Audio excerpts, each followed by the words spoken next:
At my sister-in-law's baby shower, she loudly mocked my cute little job to all her corporate friends.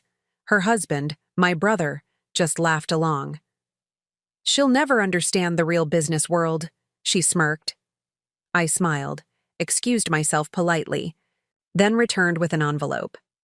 Inside, the announcement of my appointment as CEO of Meridian Tech, her company. I handed it to her with congratulations on her baby. She turned ghost white.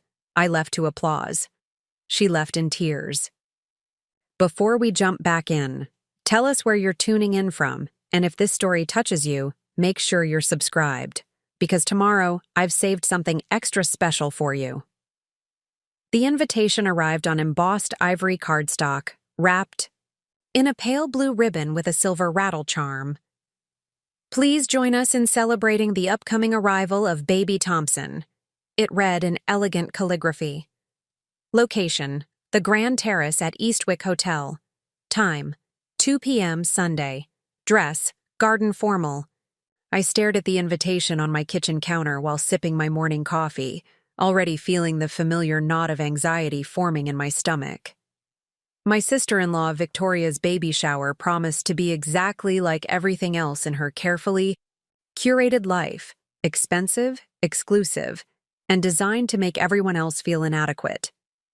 "You don't have to go," my best friend Riley said over FaceTime, watching my expression darken. "Seriously, Eliza, send a gift and claim you have a work emergency. And give Victoria the satisfaction?" I shook my head. Besides, it would hurt James.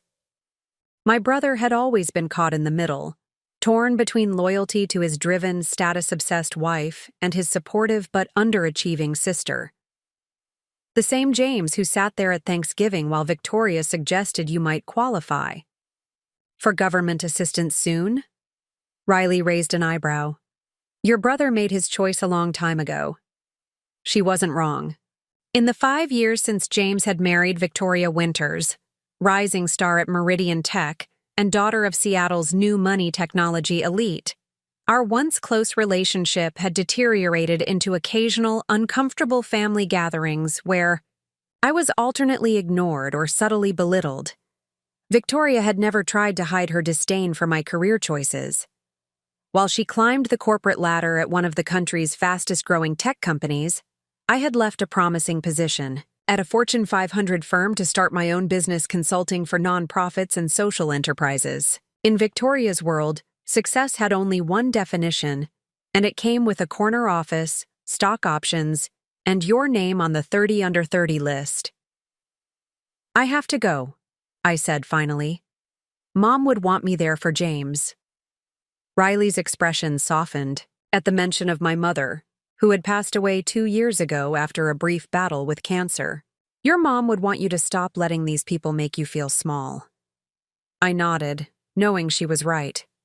At 32, I still found myself seeking approval from people who would never give it.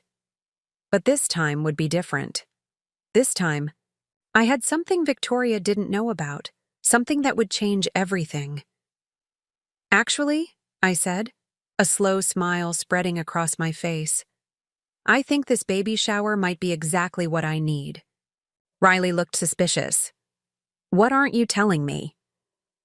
"Just that I might finally have a reason to wear that ridiculously expensive dress you made me buy last month."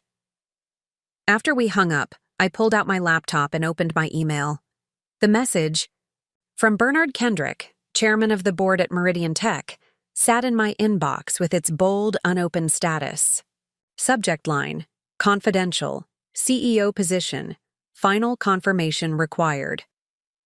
3 months of intensive interviews, strategy presentations, and background checks had culminated in this moment. What had started as a seemingly impossible long shot had evolved into the opportunity of a lifetime. The board had unanimously voted to bring in an outsider to lead the company through its next growth phase, someone with fresh perspective and a different approach to innovation. They had chosen me. Victoria had no idea. No one at Meridian below board level knew yet. The announcement wasn't scheduled until Monday morning, the day after her baby shower. The timing was coincidental. but it felt like the universe had finally decided to balance the scales.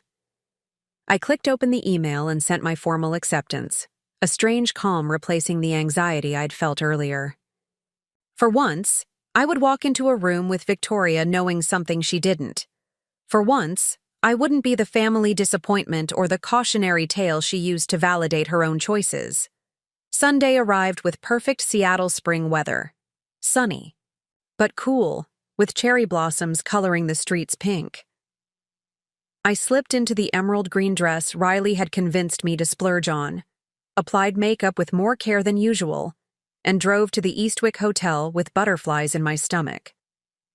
The Grand Terrace lived up to its name, a stunning glass-enclosed rooftop space with panoramic views of the city and Elliott Bay beyond. Crystal chandeliers caught the afternoon light, casting prismatic patterns across tables adorned with elaborate floral arrangements of hydrangeas and baby's breath. At least 60 women milled about in designer dresses, champagne flutes in hand, the steady hum of their conversations punctuated by occasional laughter. Victoria held court near the gift table, resplendent in a pale blue maternity dress that somehow managed to look both demure and expensive. At 7 months pregnant, she had the radiant glow that seemed reserved for women who had personal trainers, nutritionists, and unlimited spa access. My brother James hovered nearby, handsome, in a blue blazer that matched Victoria's dress, playing the role of devoted husband to perfection. I took a deep breath and approached them, gift bag in hand. "Eliza!" James spotted me first, genuine warmth in his smile as he embraced me. "You made it. You look amazing." "Thanks," I smiled back, momentarily reconnecting with the brother I'd grown up with. "Congratulations, Uncle James." Victoria turned, her expression shifting from hostess charm to barely concealed assessment as she took in my appearance. "Eliza, what a surprise. I wasn't sure you'd come with how busy you must be." The way she said busy made it sound like a hobby rather than a career. I swallowed my instinctive response and leaned in to give her the expected air kiss. "I wouldn't miss it," I replied, handing her the gift bag. "Congratulations, Victoria. You look wonderful." "Thank you." She preened slightly, one hand resting on her baby bump. "It's Valentino, specially tailored. Your dress is lovely too. Rental?" "No," I replied evenly. "Just something I picked up recently." Victoria nodded with the patronizing smile I knew all too well. "Well, it's perfect for you. Very accessible." James cleared his throat uncomfortably.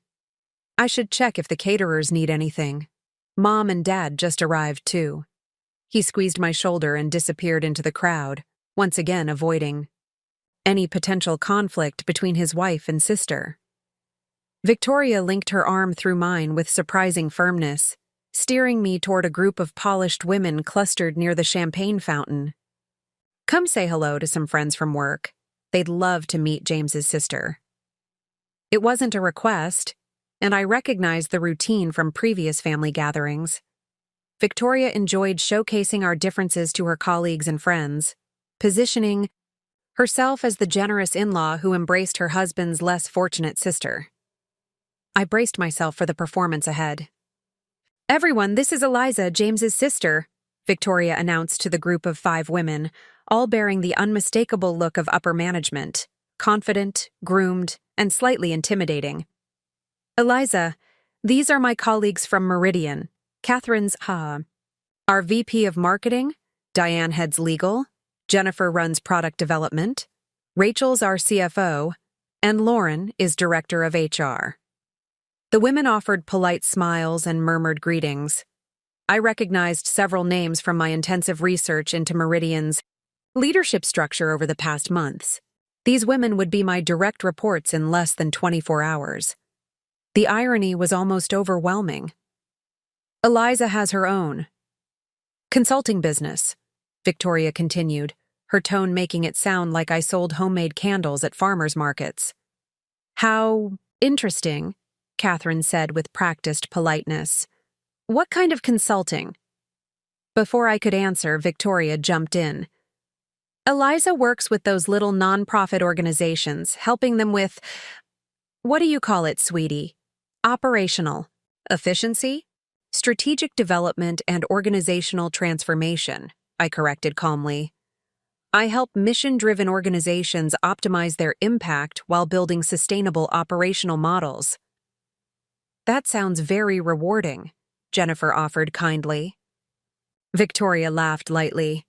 It's adorable, really. Eliza always had a soft heart. Remember when you rescued that three-legged cat, Eliza? You've always wanted to save the world. The women smiled indulgently, and I felt myself being neatly categorized. The idealistic sister-in-law with the cute little business. The family charity case. How many employees do you have now? Victoria asked with feigned interest. I maintain a lean operation, I replied, knowing what was coming. So, still just you? Victoria's smile was sympathetic, but her eyes gleamed with triumph. That's the hardest part, isn't it? Scaling? At Meridian, we just crossed the 1,000-employee mark last quarter. The challenges of managing that kind of growth are extraordinary. But then, that's the real business world. The real business? World. As if what I did was playing pretend. Rachel, the CFO, jumped in with unexpected kindness. Small operations can be incredibly nimble, though. Sometimes I think we've grown too quickly and lost some of that entrepreneurial spirit. Victoria waved this away. Growth is always better than stagnation. Speaking of which, we should be hearing about the new CEO announcement soon. Diane, any insider information you can share? Diane, the legal head, shook her head firmly. Completely confidential until the board makes the formal announcement. All I know is that they've selected someone with transformative vision, according to Bernard. It has to be Mitchell from Amazon, Victoria said confidently. He has the tech background and the name recognition the board wants. I heard they were looking at external candidates with nonprofit experience, Lauren from HR commented. Something about bringing a fresh perspective on social impact. Victoria laughed outright. Nonprofit experience? Please. Meridian needs someone who understands how to drive shareholder value, not hand out charity. The casual dismissal stung, despite my knowledge of what was coming. This was how Victoria had always seen my work, as somehow less legitimate, less important than her corporate climbing. You never know, I said mildly. Sometimes different perspectives create unexpected value. Victoria patted my arm condescendingly. Of course, sweetie. Now, if you'll excuse us, we need to discuss the Spencer merger before Diane heads to New York tomorrow. I was summarily dismissed as the conversation shifted to business matters, effectively excluded as Victoria had intended. I wandered toward the refreshment table, helping myself to a glass of sparkling water while surveying the room. Victoria's baby shower was, unsurprisingly, less about celebrating new life and more about showcasing her social status. The guests were predominantly colleagues and social connections rather than close friends, their gifts more impressive than intimate. My parents spotted me from across the room and made their way over. My father, still handsome in his early 60s, wrapped me in a warm hug while my stepmother Diane squeezed my hand supportively. They had married 3 years after my mother's death, and while the transition had been difficult, I'd grown to appreciate Diane's kind, straightforward presence in our family. You look beautiful, sweetheart, my father said. How are you holding up? The concern in his eyes made it clear he understood exactly what these events were like for me. My father had never quite adjusted to Victoria's treatment of me, but his desire to maintain peace with his only son kept him from confronting the situation directly. I'm fine, Dad. Actually, I'm better than fine. I couldn't help the smile that crept onto my face. I have some news, but it has to wait until tomorrow. Good news, I hope? Diane asked. The best, I confirmed. Career-changing, actually. My father's face brightened. That's wonderful, Eliza. We're always proud of you, you know that. I know, Dad. And I did know. Despite Victoria's narrative about my disappointing life choices, my parents had always supported my decision to build a business aligned with my values. The baby shower proceeded as expected: elaborate games with expensive prizes, a catered lunch featuring a custom menu, and Victoria opening gifts that appeared to be competing for the most extravagant baby item possible. I sat quietly at a table, with my parents and a few of James's cousins, observing the spectacle with detached interest. As Victoria unwrapped a sterling silver baby rattle from Tiffany's, I felt my phone vibrate with an incoming email. Discreetly checking under the table, I saw Bernard Kendrick's name in my inbox. Eliza, just a quick note to confirm we're all set for tomorrow's announcement. The press release goes out at 9 a.m., followed by the all-hands meeting at 10. Looking forward to introducing you as Meridian's new CEO. The board is unanimously excited about the future under your leadership. My heart raced as I quickly locked my phone and slipped it back into my purse. When I looked up, I found Victoria watching me from across the room. Her eyes narrowed slightly before she turned back to her gifts. The moment felt significant. The last time she would look at me with that mixture of pity and superiority. After the gifts, Victoria's assistant, Megan, announced it was time for speeches. James spoke first, his voice emotional as he talked about becoming a father and building a family. Victoria's parents followed with an announcement about establishing a trust fund for their grandchild's education. Then, surprisingly, Victoria herself stood up, champagne glass, filled with sparkling cider, in hand. I want to thank everyone for coming today and celebrating this new chapter in our lives, she began, her professional speaking skills on full display. James and I are so grateful to be surrounded by such successful, accomplished people as we prepare to welcome our son. She paused, her gaze finding me in the crowd. Family is so important, isn't it? And as I think about what I want to teach my son, I keep coming back to the value of ambition and excellence. I want him to aim high, to understand that with the right education and choices, there's no limit to what he can achieve. Victoria took a sip of her drink, her eyes never leaving mine. I'm fortunate to have examples in my own life of different paths and their outcomes. My colleagues here today represent what's possible when you commit to excellence and refuse to settle. They're at the top of their fields, shaping industries, building wealth and security for their families. The room had grown uncomfortably quiet. Even those who didn't know me seemed to sense that Victoria's speech had taken a personal turn. And then there are other paths, she continued, her voice dripping with false compassion. My sister-in-law, Eliza, for instance, chose to leave a promising corporate career to pursue her passion project, helping small nonprofits. It's adorable, really, how she follows her heart without concern for traditional success metrics. Several of Victoria's colleagues shifted awkwardly in their seats. James stared at the floor, his expression pained but unsurprised. My father half rose from his chair before Diane gently pulled him back down. I sometimes worry that she struggles, financially, professionally, Victoria continued with feigned concern. But then I remind myself that we all make choices, don't we? Some of us choose to push ourselves, to compete in the real business world. Others prefer to stay small, safe in their comfort zones. Both paths have their rewards. She raised her glass higher.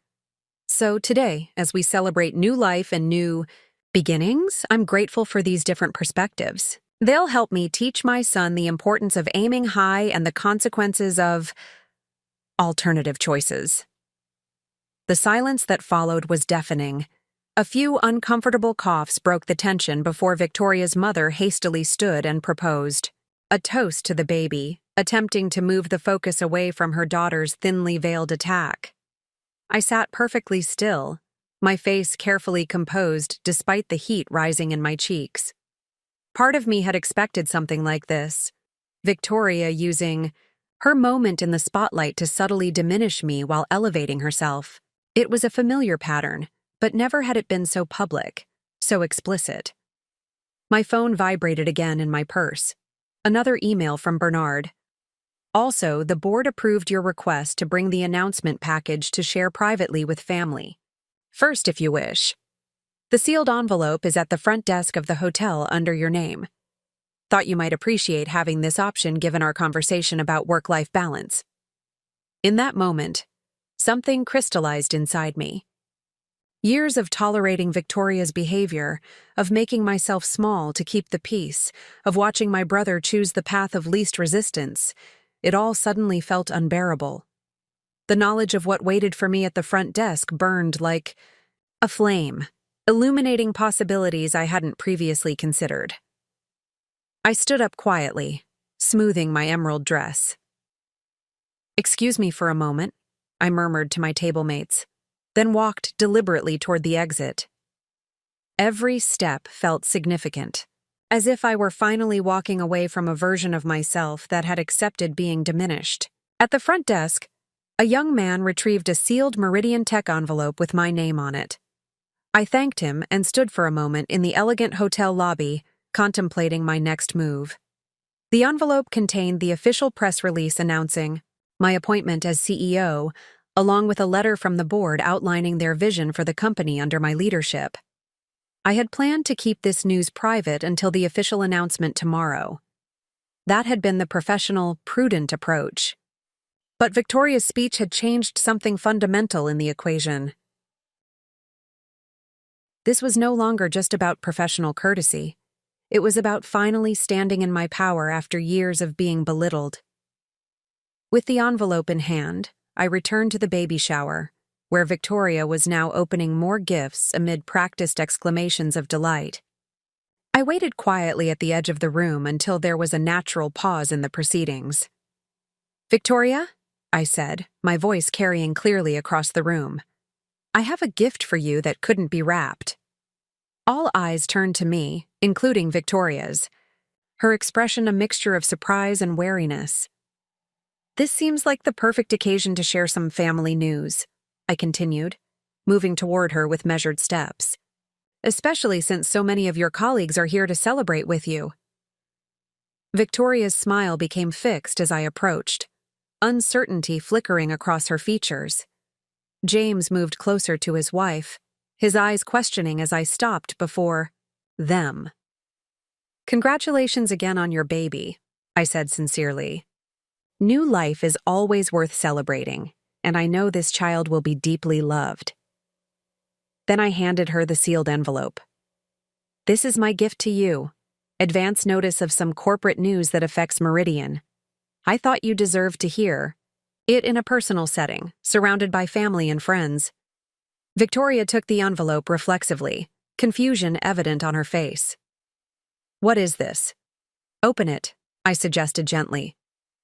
"Consider it professional courtesy from Meridian's new CEO." The room went utterly still. Victoria's fingers fumbled with the envelope, her composure cracking for the first time as she extracted the press release. Her eyes widened as she scanned the document, her face draining of color with each line she read. This can't be right," she stammered, looking up at me with naked shock. "You're claiming to be Meridian's new chief executive officer." "Yes," I finished for her, my voice calm and clear. "Effective tomorrow morning at 9 a.m. The board voted unanimously last week." Rachel, the CFO, stepped forward and took the press release from Victoria's limp fingers, quickly reading it before looking up at me with new eyes. "This is legitimate. Board signatures, company letterhead." A ripple of whispers swept through the room as Victoria's colleagues processed this revelation. James stared at me in disbelief, his mouth slightly open. "I apologize for interrupting your shower with business matters," I said to Victoria, whose face had shifted from shock to something approaching horror. "But since you raised the topic of career choices and the real business world, it seemed appropriate to share this development." Victoria found her voice at last, though it emerged strangled and tight. "How did you—" "The board approached me 3 months ago," I explained, addressing not just Victoria but the room at large. They were specifically looking for someone with expertise in organizational transformation and strategic development, particularly someone who understood how to balance profit with social impact. I turned slightly to include Victoria's colleagues in my gaze. My experience building sustainable models for nonprofits turns out to be exactly what Meridian needs for its next growth phase.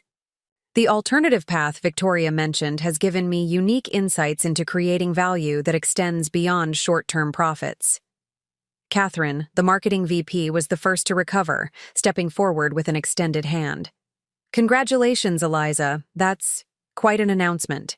One by one, Victoria's colleagues approached to offer congratulations, their professional instincts kicking in as they reassessed me with new understanding. Victoria remained frozen beside the gift table, the perfect tableau of her baby shower, crumbling around her. "I look forward to working with all of you," I said sincerely. "Meridian has incredible talent, and I'm excited about what we'll build together." Then I turned back to Victoria, whose eyes now brimmed with angry tears. "And Victoria, I want you to know that your position at Meridian is secure. Your work in project development has been exceptional. When you return from maternity leave, I hope we can start fresh, as family and as colleagues." The words hung in the air between us. A peace offering and a subtle acknowledgement of power shifted. Victoria said nothing, her hands clutching the edge of the table behind her.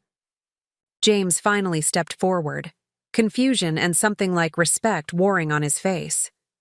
"Eliza, I had no idea. Why didn't you tell me?" "Confidentiality agreements," I replied simply. "And some announcements deserve their moment." My father appeared at my side, pride radiating from him as he placed an arm around my shoulders. "That's my girl," he said softly. I smiled at him, then addressed the room one last time. "Please, continue celebrating Victoria and James's baby. That's what today is truly about, new beginnings and future possibilities." With that, I hugged my brother briefly, nodded to my stunned sister-in-law, and walked toward the exit. Behind me, the room erupted in conversation. The baby shower transformed into something entirely unexpected. As I stepped into the bright spring afternoon, my phone buzzed with text from Riley. "Well? How bad was it? Do I need to bring wine? Later?" I smiled as I typed my reply. "Actually, it was perfect. And yes to the wine, but make it champagne. We're celebrating tonight." For the first time in years, I felt completely aligned with myself, no longer diminished by Victoria's narrative, no longer accepting a secondary role in my own life story. Tomorrow would bring new challenges as I stepped into leadership at Meridian, but today had brought something equally valuable: the reclaiming of my own power.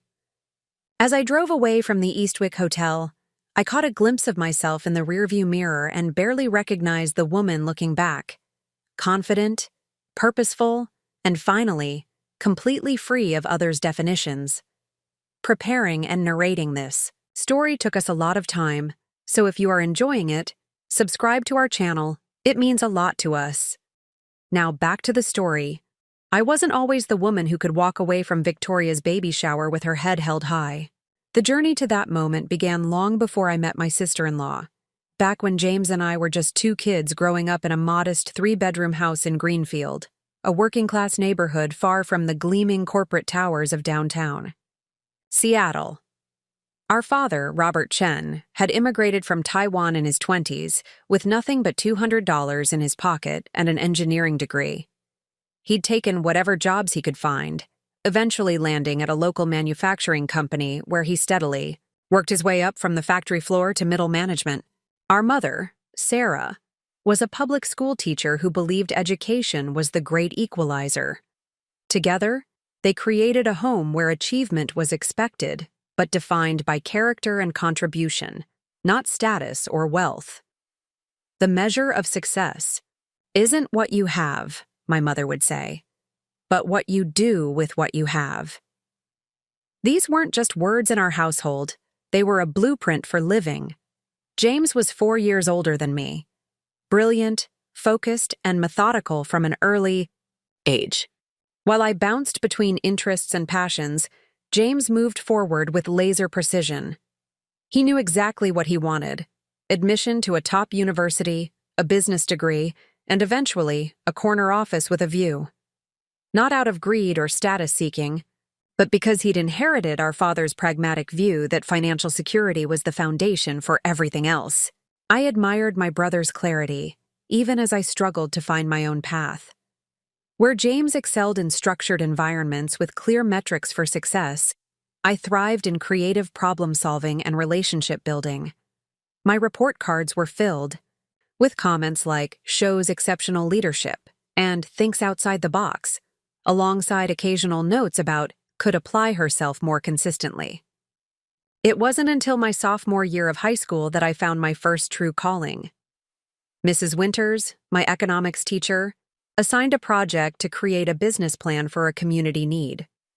While most students designed conventional businesses, I developed a micro-lending program for immigrant families in our neighborhood, inspired by my father's stories of struggling to access capital when he first arrived. The project won first place in the state business competition. More importantly, it awakened something in me, a realization that business principles could be tools for social change, not just profit generation. "You have a gift, Eliza," Mrs. Winters told me afterward. "You see systems and people simultaneously. That's rare." I carried those words with me to college, where I followed James's footsteps to the University of Washington, but diverged into a double major in business administration and social work. James, by then completing his MBA, couldn't understand my choice. "The social work classes will dilute your business training," he argued during one of our Sunday dinners at our parents' home. "Companies want specialists, not generalists." "Maybe I don't want what companies want," I countered. "Maybe I want to create something different."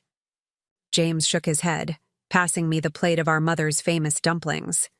"The world doesn't reward different, Liz. It rewards practical."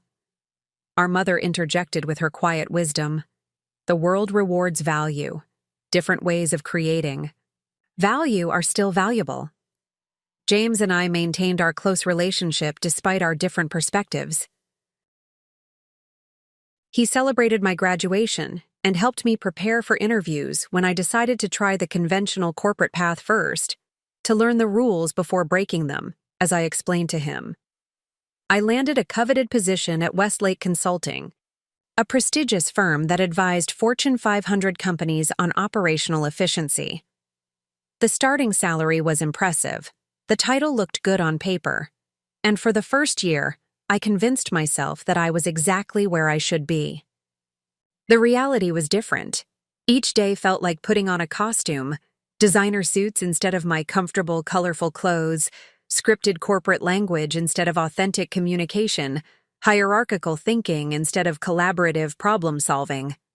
I excelled by conventional metrics, earning early promotions and positive performance reviews, but a persistent emptiness grew beneath the surface achievements.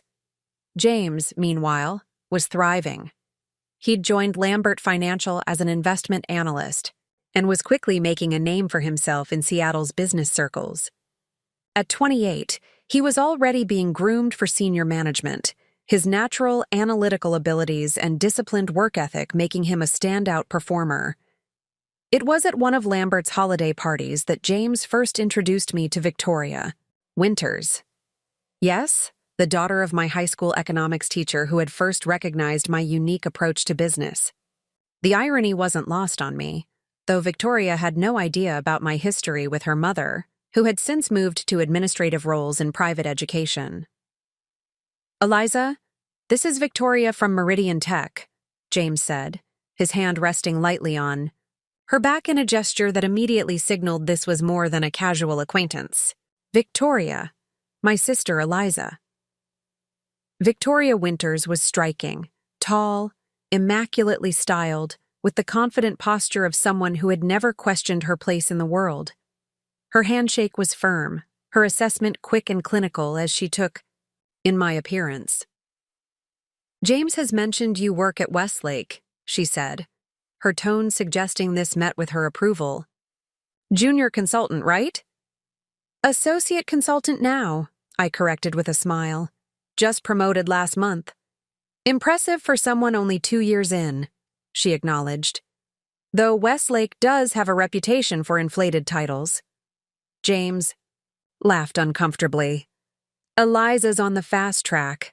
She's always been the smart one in the family. Victoria's smile didn't reach her eyes. How modest of you, but we both know that's not true. 6 months later, they were engaged. The whirlwind romance surprised our parents, who had barely gotten to know Victoria beyond polite dinner conversations, where she spoke authoritatively about market trends and Meridian's expansive growth plans. She's very accomplished, my mother offered when I asked for her impression. The hesitation in her voice said everything her words didn't. The engagement party was my first real exposure to Victoria's world, a private room at Skyline, Seattle's most exclusive restaurant, filled with important business connections rather than close friends. Victoria's parents were pleasant but reserved, her father a prominent surgeon, and her mother clearly the architect of her daughter's ambitions. Elizabeth, isn't it? Mrs. Winters said when we were reintroduced, showing no recognition whatsoever. From my high school days. Eliza, actually, I corrected gently. We've met before. I was in your economics class at Roosevelt High. You judged my micro-lending project. A flicker of recollection crossed her face. Oh yes, the community initiative. How interesting that you ended up at Westlake. I would have pegged you for something more alternative. Her words echoed in my mind as I watched Victoria and James move through the party, perfectly in sync as they navigated the social hierarchies. My brother, always reserved but purposeful, seemed to have found his perfect complement in Victoria's polished ambition. Later that night, James found me on the restaurant's terrace, taking a break from the carefully orchestrated networking inside. What do you think? He asked, leaning against the railing beside me. About Victoria? I hesitated, weighing honesty against the happiness evident in my brother's eyes. She's certainly driven, and you seem really happy with her. James nodded, looking out over the city lights. She understands the world I want to live in, Liz. We want the same things. And what are those things exactly? I asked, genuinely curious. Security, recognition, a life where we're in control, not subject to the whims of others. He turned to face me. You remember how Dad used to worry about layoffs every time the company had a bad quarter? How Mom would clip coupons even when they didn't need to. I never want to live with that kind of uncertainty. I understood then that for James, Victoria represented not just love, but a fortress against the vulnerabilities our parents had experienced. What troubled me was the suspicion that for Victoria, James represented a carefully calculated step in her meticulously planned ascension. The wedding 8 months later confirmed my concerns. Every detail reflected Victoria's priorities, from the high-profile venue that regularly appeared in luxury magazines to the strategic seating chart that positioned guests according to their professional usefulness. Our parents looked out of place among Victoria's curated collection of connections, despite the expensive new clothes they'd bought for the occasion. At the reception, I overheard Victoria speaking to a colleague from Meridian. James's family is surprisingly refined given their background, she said, unaware I was within earshot. His father started on a factory floor, can you imagine? But they've made an effort to adapt. The casual dismissal of my parents' dignity and worth crystallized something I'd been feeling since meeting Victoria. In her world, people were assets or liabilities, valued according to their utility in her larger ambitions. 3 months after James and Victoria's wedding, my mother was diagnosed with aggressive pancreatic cancer.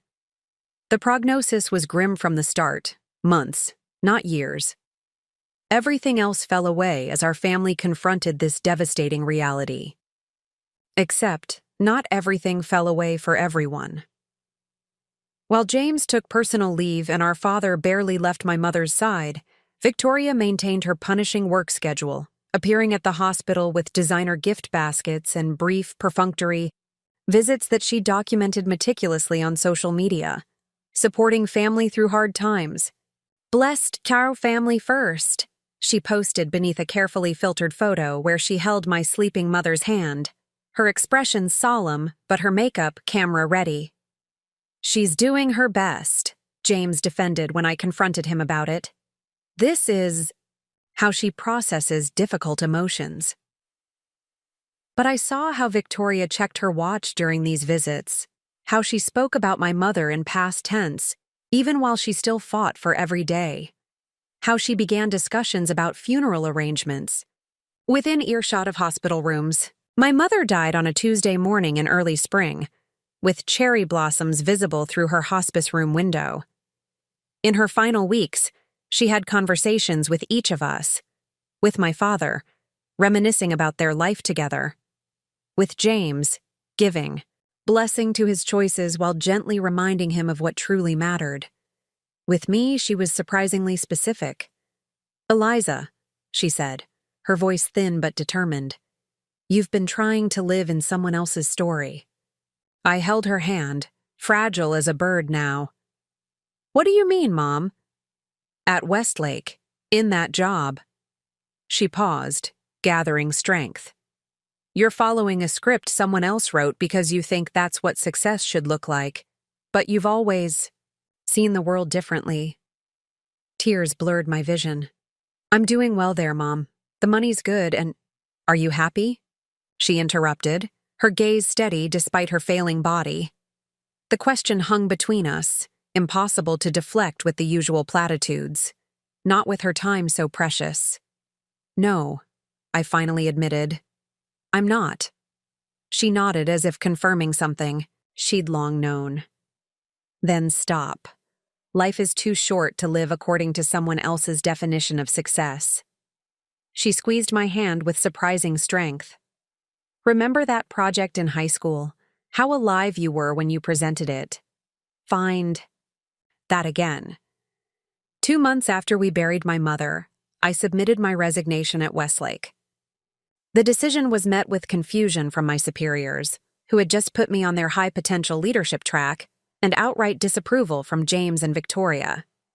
"This is career suicide," Victoria pronounced when I announced my decision, during a family dinner at their newly purchased home in Queen Anne. 3 years at a prestigious firm, and you're throwing it away to do what exactly?" "I'm starting my own consulting practice," I explained, pushing the elaborate seafood dish around my plate, focusing on nonprofits and social enterprises that need business expertise but can't afford traditional consulting fees. Victoria exchanged a look with James that clearly communicated her assessment. Delusional. "And how exactly will you pay your bills?" she asked, cutting her food with precise movements. "Do you have any idea how hard it is to run a sustainable business? The failure rate for startups is about 90% in the first year, yes," I finished for her. "I've done my research, Victoria. I have savings, low overhead, and 3 clients already lined up through connections at Westlake."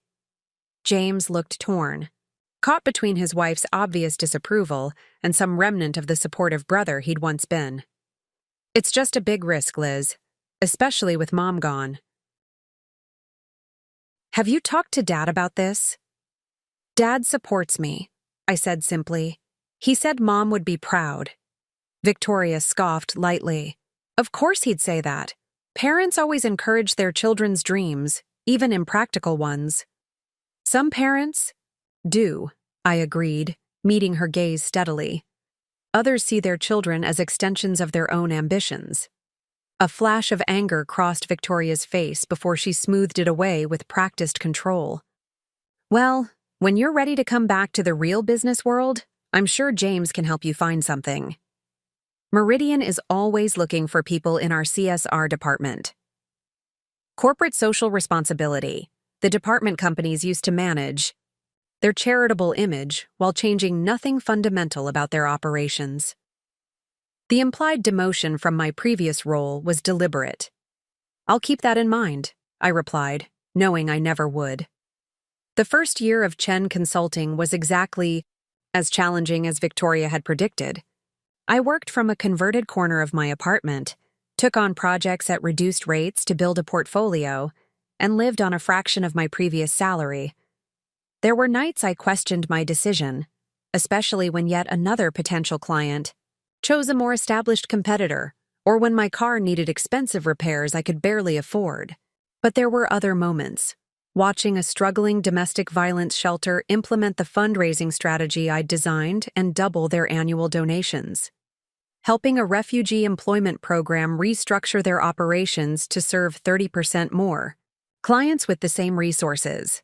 Guiding a sustainable agriculture nonprofit through a merger that preserved their mission while creating financial stability. In these moments, I felt a sense of purpose and alignment that had always eluded me at Westlake. James and I drifted further apart during this time. Our weekly dinners became monthly, then quarterly, as Victoria's influence gradually reshaped his priorities and social circle. When we did meet, our conversations were superficial, carefully avoiding topics that might expose our increasingly divergent values. Victoria, meanwhile, made no secret of her assessment of my career choice. At family gatherings, she would introduce me with subtle diminishment. "This is James's sister Eliza. She left Westlake to do nonprofit work. So giving of her." The subtext was clear. I had chosen virtue over success, charity over achievement.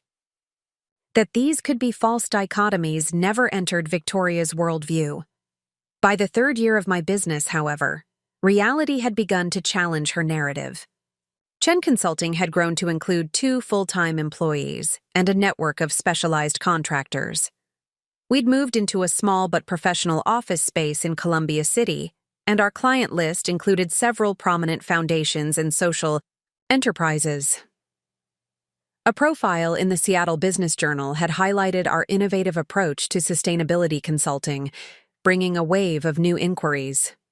Victoria's response was to shift her dismissal from the viability of my business to its significance.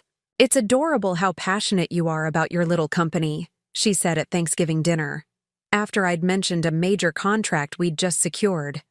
"It must be so rewarding to focus on meaningful work rather than, shareholder value." James, by then a senior vice president at Lambert, laughed uncomfortably. "Victoria's just focused on different metrics of success, Liz. Different worlds." "Are they, though?" I countered. "My clients create measurable impact while maintaining financial sustainability. It's not charity. It's just a more holistic definition of value." Victoria waved this away. "That's fine for small operations. But when you're playing in the big leagues like Meridian, with thousands of employees and hundreds of millions in revenue, you need clear priorities. The feel-good stuff is secondary." I let the comment pass, recognizing the futility of trying to change Victoria's perspective. But later that evening, as I helped my father and stepmother clean up in the kitchen, I found myself replaying Victoria's dismissal and feeling not anger, but a curious sense of liberation. Her approval, I realized, had never been available to me, not because of any failure on my part, but because her measurement systems were fundamentally different from mine. "She gets under your skin, doesn't she?" my father observed quietly as he dried dishes beside me. "Less than she used to," I admitted. "I'm starting to see that her opinion of my choices says more about her than about me." My father nodded, his eyes crinkling with pride. "Your mother always said you had the clearest vision in the family, not just for seeing what is, but for seeing what could be." 6 months later, I received an unexpected email from Bernard Kendrick, chairman of the board at Meridian Tech. The subject line read simply, "Potential Opportunity, Confidential." My first thought was that Victoria had finally convinced James to offer me that CSR position she'd mentioned years ago. A gesture of charity toward the struggling family member. I nearly deleted the email unread, but curiosity won out. "Ms. Chen?" the message began. Your reputation in the field of strategic organizational transformation has come to our attention through your work with the Rainier Foundation and West Coast Social Innovation Lab. Meridian's board is exploring new leadership directions as we enter our next growth phase, with particular emphasis on sustainability and social impact integration. Would you be available for a confidential discussion about potential involvement with our organization at the executive level? I stared at the screen, reading and rereading the message to ensure I hadn't misunderstood. Meridian Tech was a publicly traded company with global reach, one of Seattle's most valuable tech firms, known for aggressive growth and conventional corporate governance. And Victoria, I knew, had recently been promoted to senior director of project development there, positioning herself for an eventual C-suite role. The idea that Meridian's board was reaching out to me, someone Victoria had consistently portrayed as choosing an alternative path inadequate for the real business world, seemed almost surreal. After careful consideration, I responded with cautious interest, emphasizing my commitment to authentic integration of impact metrics rather than surface-level CSR initiatives. I expected this would end the conversation quickly if they were merely looking for conventional approaches in a slightly different package. Instead, it led to a breakfast meeting with Bernard the following week, followed by a series of increasingly substantive discussions with board members. They were surprisingly candid about Meridian's challenges. Their aggressive growth model was showing signs of strain. Employee retention was becoming problematic. Younger consumers and employees were demanding authentic commitment to social and environmental responsibility, and several key executives, including their CEO, were approaching retirement age. Meridian needs transformation, not just transition, Bernard explained during our third meeting. We've built a powerful engine, but we're unclear about where it should be headed besides more and bigger. Your work building sustainable models that balance multiple forms of value creation is exactly the perspective we need.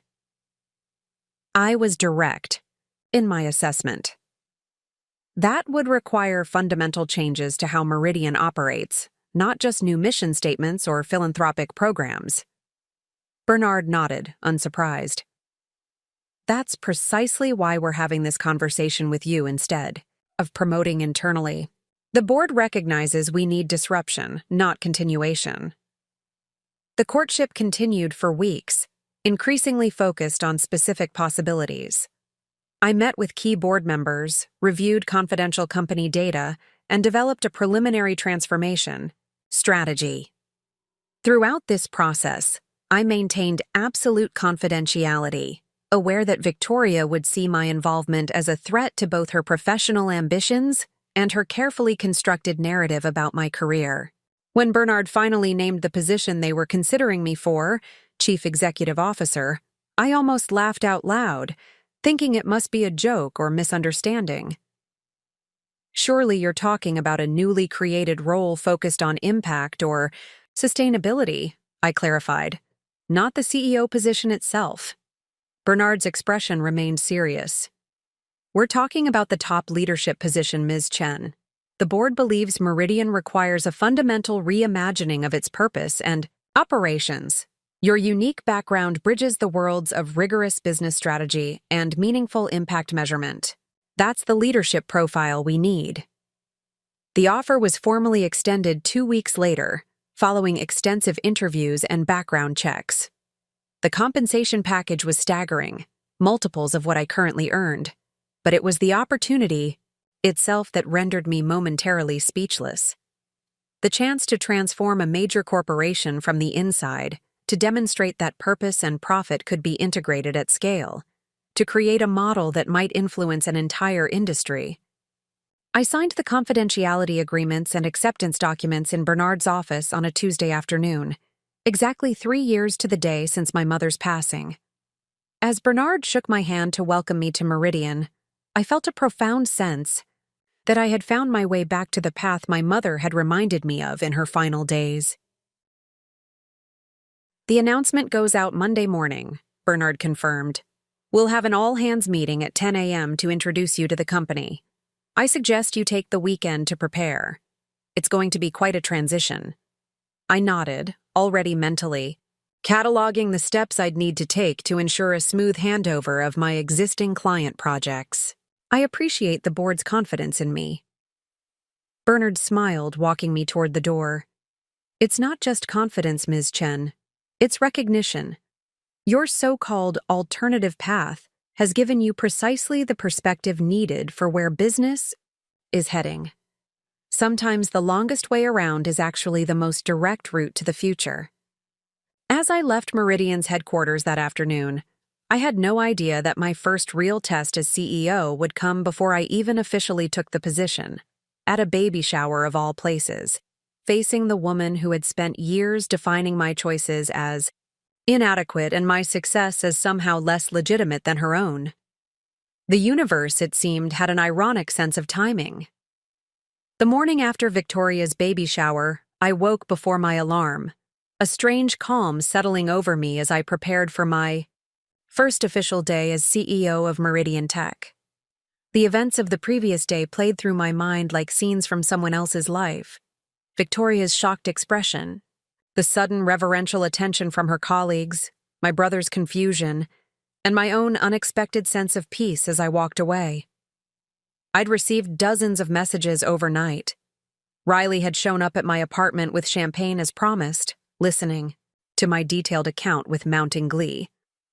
I would have paid actual money to see Victoria's face, she'd said, pouring us each another glass. 3 years of her condescending comments, and now you're literally her boss. There were also messages from James, a series of increasingly urgent texts that evolved from confusion to something approaching anger, and finally, a voicemail at 1 a.m.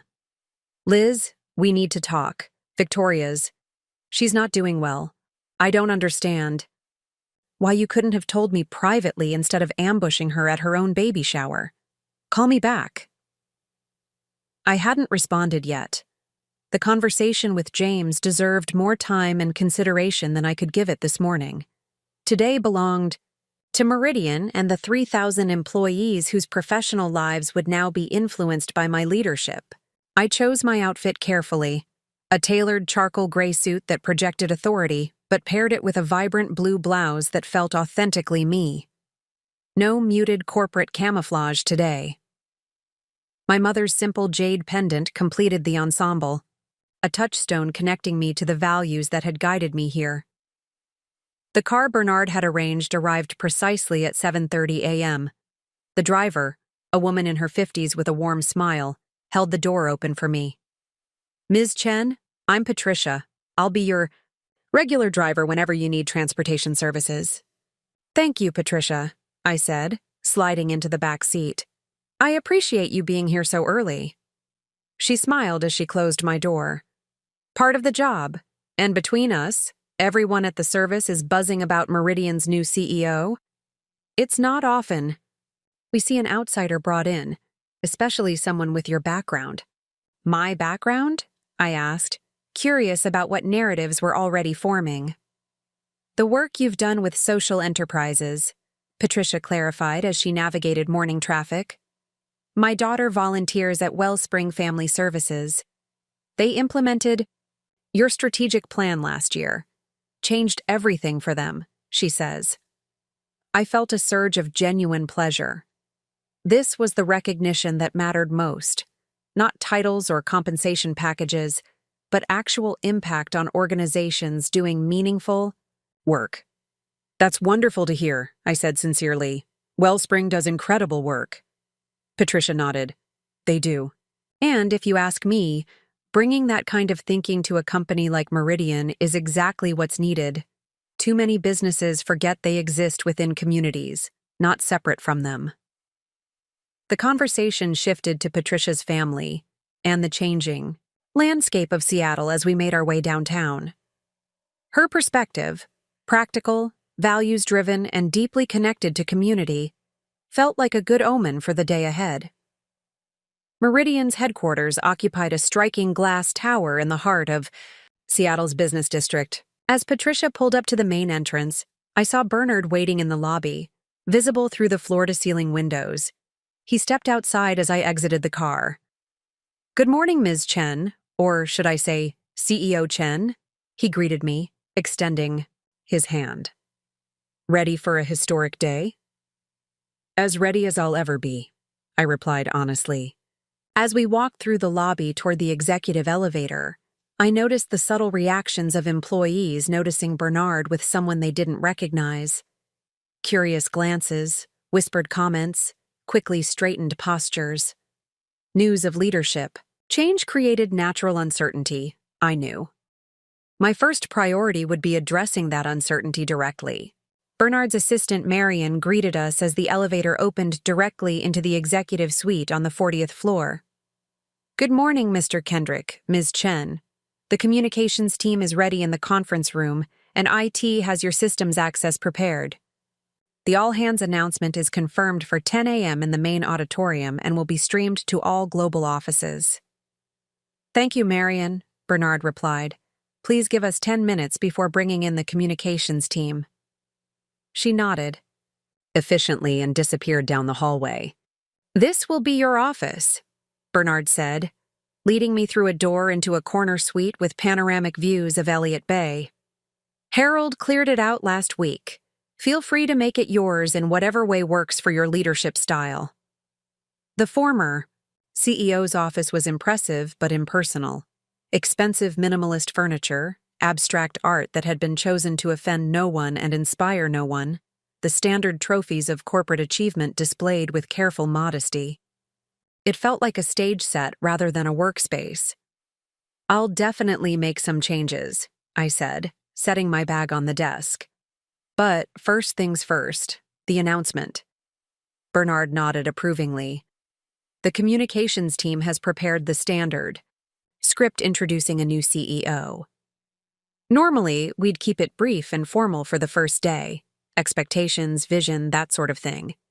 But given your unique background, I wonder if you might want to take a different approach. I thought about the thousands of employees who would be watching, many apprehensive about what my leadership would mean for their projects, teams, and careers. People like Victoria would expect me to adopt the conventional executive persona, authoritative, somewhat distant, focused on shareholder value and market dominance. I'd like to speak directly to the employees, not at them, I decided. No script, just authentic communication about why I'm here and where we're going together.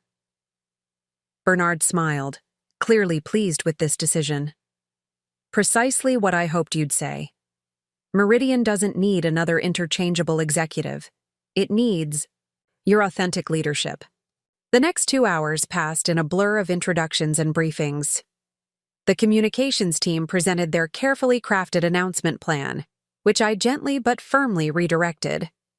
The executive leadership team, those who would report directly to me, filtered in for brief introductions, their responses ranging from openly curious to carefully neutral.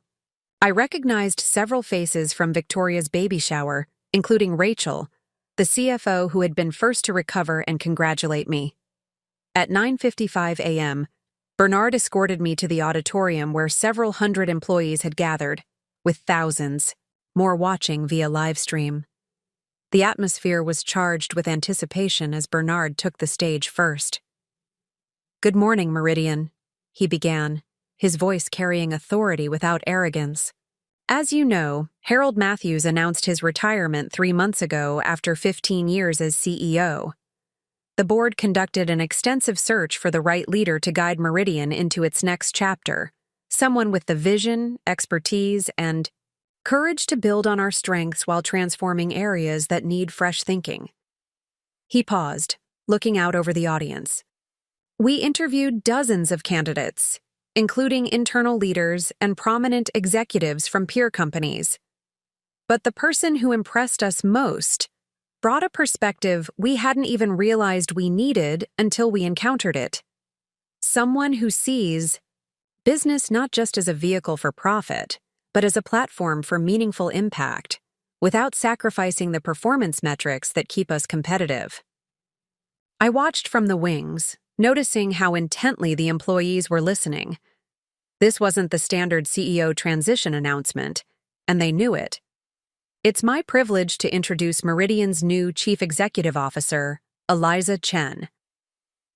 The applause was polite but reserved as I walked onto the stage.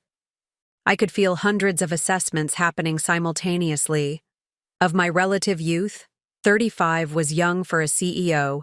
My gender, my lack of previous executive titles at major corporations. I understood their uncertainty. I would have felt the same in their position. "Thank you, Bernard, and good morning, Meridian," I began, deliberately avoiding the podium and instead standing center stage. "I imagine many of you are wondering who I am and what my leadership means for you, your teams, and this company. That's completely understandable. Change brings uncertainty, and leadership transitions more than most changes." I paused, making eye contact with different sections of the audience. "So let me tell you directly why I'm here. Not my resume. You can find that in the announcement. But why I said yes to this opportunity, and what I believe we can build together." I took a deliberate breath, centering myself in the values that had guided my career. For the past 5 years, I've built a consulting practice helping organizations align their operations with their deepest purpose. Not just their stated mission, but the reason they exist in the world. And I've learned something crucial. The most sustainable, innovative, and ultimately profitable organizations are those that create multiple forms of value simultaneously. Financial returns, yes, but also social impact, environmental sustainability, and meaningful work experiences. For their people, I could see some skeptical expressions, particularly among the more senior executives. This wasn't the standard profit-focused messaging they expected. Now, you might be thinking this sounds like a nice theory that works for small organizations or nonprofits, but not for a publicly traded company with shareholder obligations. I understand that perspective. I also respectfully disagree with it. I smiled, warming to my topic. The evidence is increasingly clear that companies integrating purpose with profit outperform their peers over the long term. They attract and retain better talent, build stronger customer loyalty, develop more innovative solutions, and yes, deliver stronger financial returns. This isn't idealism. It's the future of business. I moved to a different section of the stage, maintaining eye contact with various employees. Meridian has built incredible strengths over the past 2 decades. Market-leading products, strong technical capabilities, global reach.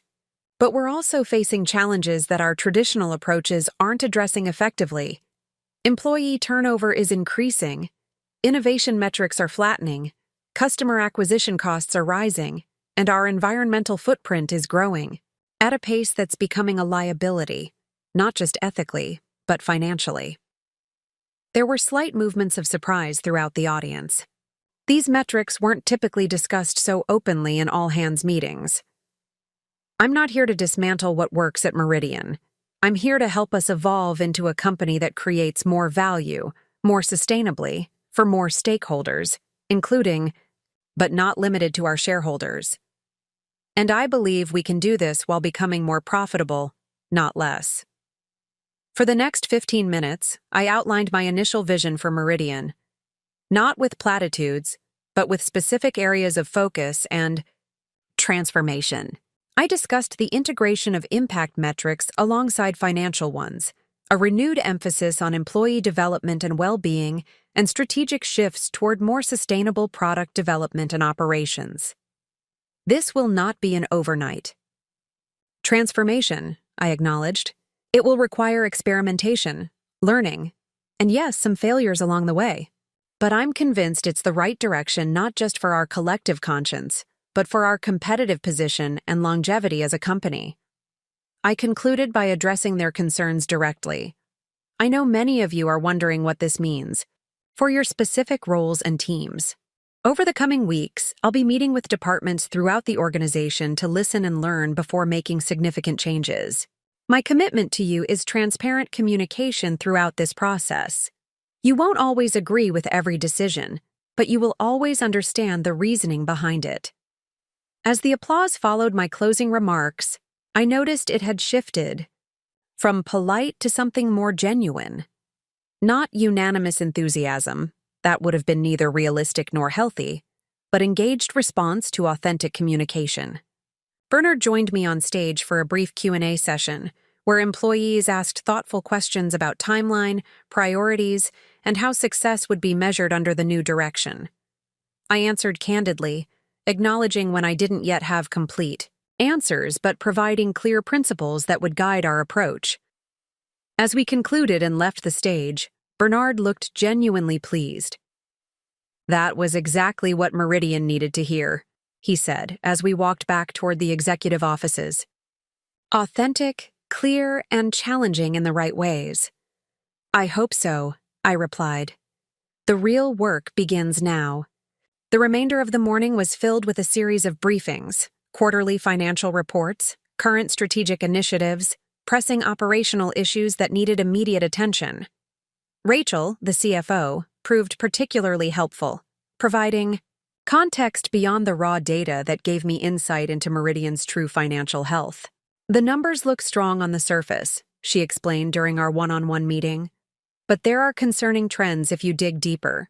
Our core products are maturing faster than our innovation pipeline is developing, and our cost structure has become increasingly inefficient as we've grown." "Thank you for the candor," I said, appreciating her straightforward assessment. "That aligns with my initial analysis. Would you be open to working on a more integrated reporting approach that includes social and environmental metrics alongside the financial ones?" Rachel's expression was thoughtful. "Actually, I've been advocating for something similar for the past year." Harold wasn't interested. He saw it as a distraction from real metrics. "But I believe better integration of these factors would give us more accurate risk assessment and growth forecasting." I smiled, making a mental note that Rachel would be a valuable ally in the transformation ahead. "Let's plan to explore that in depth next week. For now, I'd appreciate your insights on which financial issues need immediate attention versus which can be addressed as part of longer-term strategy." By noon, I'd met briefly with each executive team member and was developing a clearer picture of Meridian's strengths, challenges, and cultural dynamics. I was about to break for lunch when Marian appeared at my office door. "Excuse me, Ms. Chen. There's a Victoria Thompson asking to see you. She says it's urgent and personal. She's waiting in the small conference room." I paused, surprised but not entirely shocked. Of course, Victoria would come directly to the office rather than waiting to see how things unfolded. That wasn't her style. "Thank you, Marian. Please let her know I'll be there in 5 minutes." After Marian left, I took a moment to center myself. This confrontation was inevitable, but I hadn't expected it quite so soon. Victoria was 7 months pregnant and had just experienced a significant shock. The compassionate approach would be to listen first, regardless of our history. When I entered the conference room, Victoria was standing by the window, one hand resting protectively over her baby bump. She turned as the door opened, her expression a complex mixture of anger, confusion, and something that looked surprisingly like fear. "Victoria," I greeted her neutrally, "I wasn't expecting to see you today." "Clearly," she replied, her voice tight. "There seems to be a lot you haven't shared recently." I gestured to the chairs. "Would you like to sit? This can't be an easy day for you." She hesitated before reluctantly taking a seat, her posture rigid with tension. I sat across from her, maintaining a professional but not cold demeanor. "How did this happen?" she asked directly. "How could the board possibly choose you over internal candidates with years of Meridian experience? Over Mitchell from Amazon?" The question revealed her fundamental blind spot, the inability to see value in approaches different from her own. "The board wasn't looking for more of the same," I explained calmly. "They specifically sought someone with experience integrating purpose and profit, someone who could help Meridian evolve beyond traditional metrics while maintaining strong financial performance." Victoria's laugh was short and bitter. So they chose someone whose biggest client wouldn't even register on our quarterly earnings statement. Someone who's never managed more than, 5 people? This is absurd.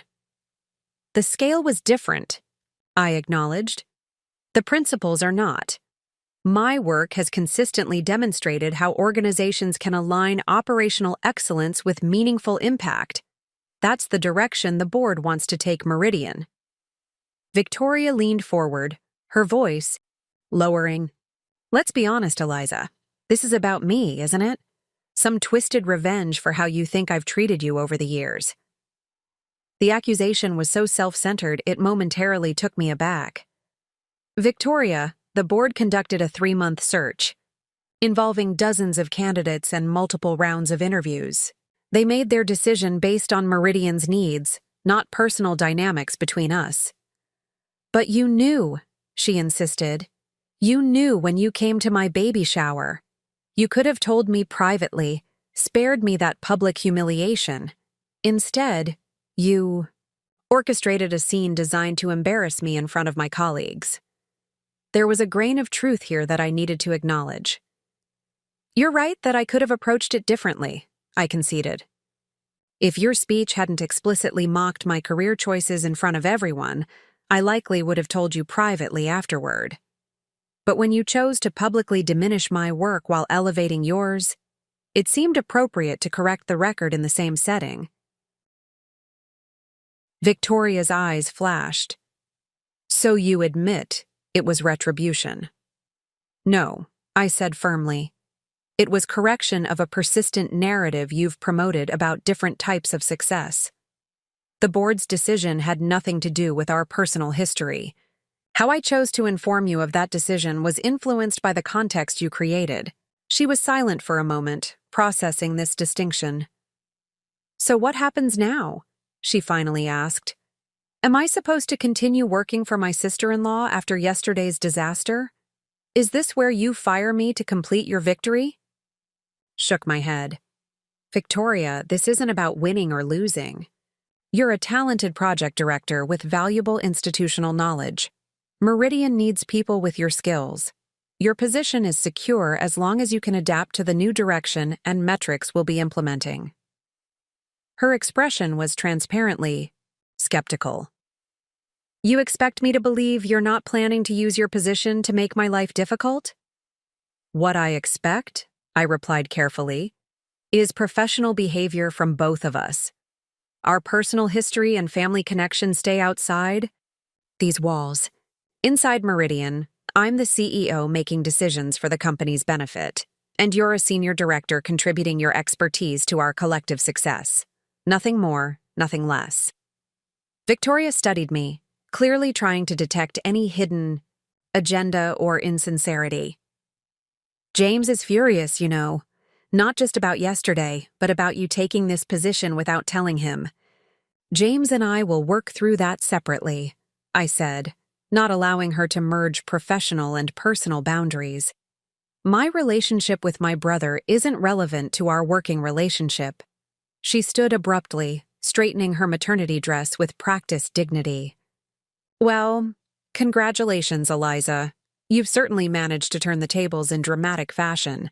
I suppose we'll see how long this experiment lasts before the board realizes they need conventional leadership after all.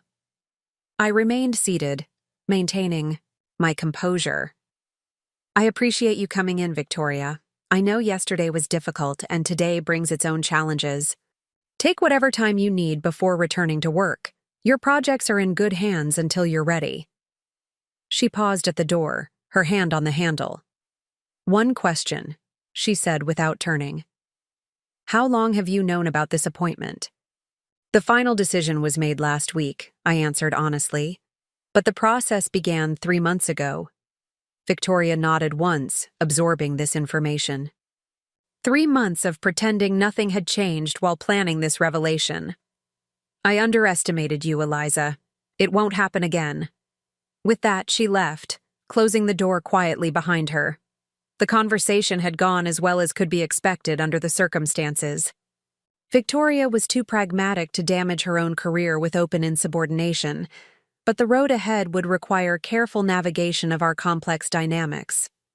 I returned to my office to find Bernard waiting with lunch ordered from a local sustainable restaurant. A thoughtful gesture that acknowledged both my values and the practical reality that I wouldn't have time to leave the building today. I saw Victoria Thompson leaving, he noted as we settled in the small seating area. I'm assuming that was a personal matter given your connection. Yes and no, I replied. She's adjusting to the news of my appointment, which is both personally and professionally significant for her. Bernard nodded, understanding. The board was aware of your family connection when we made our decision. We concluded it was a manageable complexity compared to the value you bring. Was that assessment correct? It is, I confirmed. Victoria and I will establish appropriate professional boundaries. Her work has been consistently strong, from what I've seen in the reports. I have no intention of interfering with that based on personal history. Bernard looked pleased. That's exactly the approach we hoped you'd take. Leadership isn't about settling scores.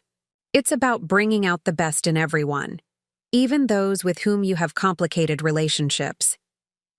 As we discussed the afternoon's agenda, I felt a renewed sense of purpose. The confrontation with Victoria had crystallized something important. This position wasn't about proving her wrong or validating my choices. It was about demonstrating through action that different models of success could coexist and even strengthen each other. The remainder of the day passed in a series of introductory meetings, facility tours, and strategic discussions. By 6 p.m., I had met key leadership across multiple departments, begun familiarizing myself with Meridian's operations, and identified several areas for immediate attention.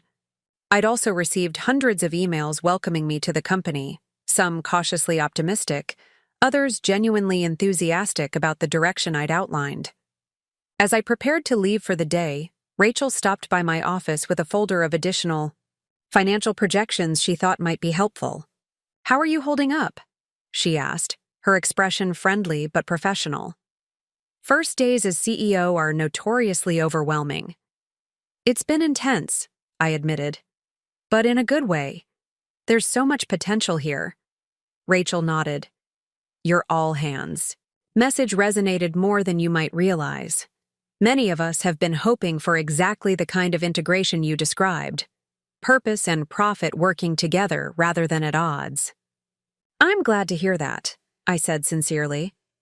Change is always challenging, but having allies who already understand the vision makes a huge difference. Well, you have more allies than you might expect, Rachel replied with a small smile, including some who may have seemed skeptical initially. After she left, I took a moment to absorb the events of this extraordinary day. From the confrontation at Victoria's baby shower to my first day leading a company of 3,000 people, the trajectory felt almost unbelievable.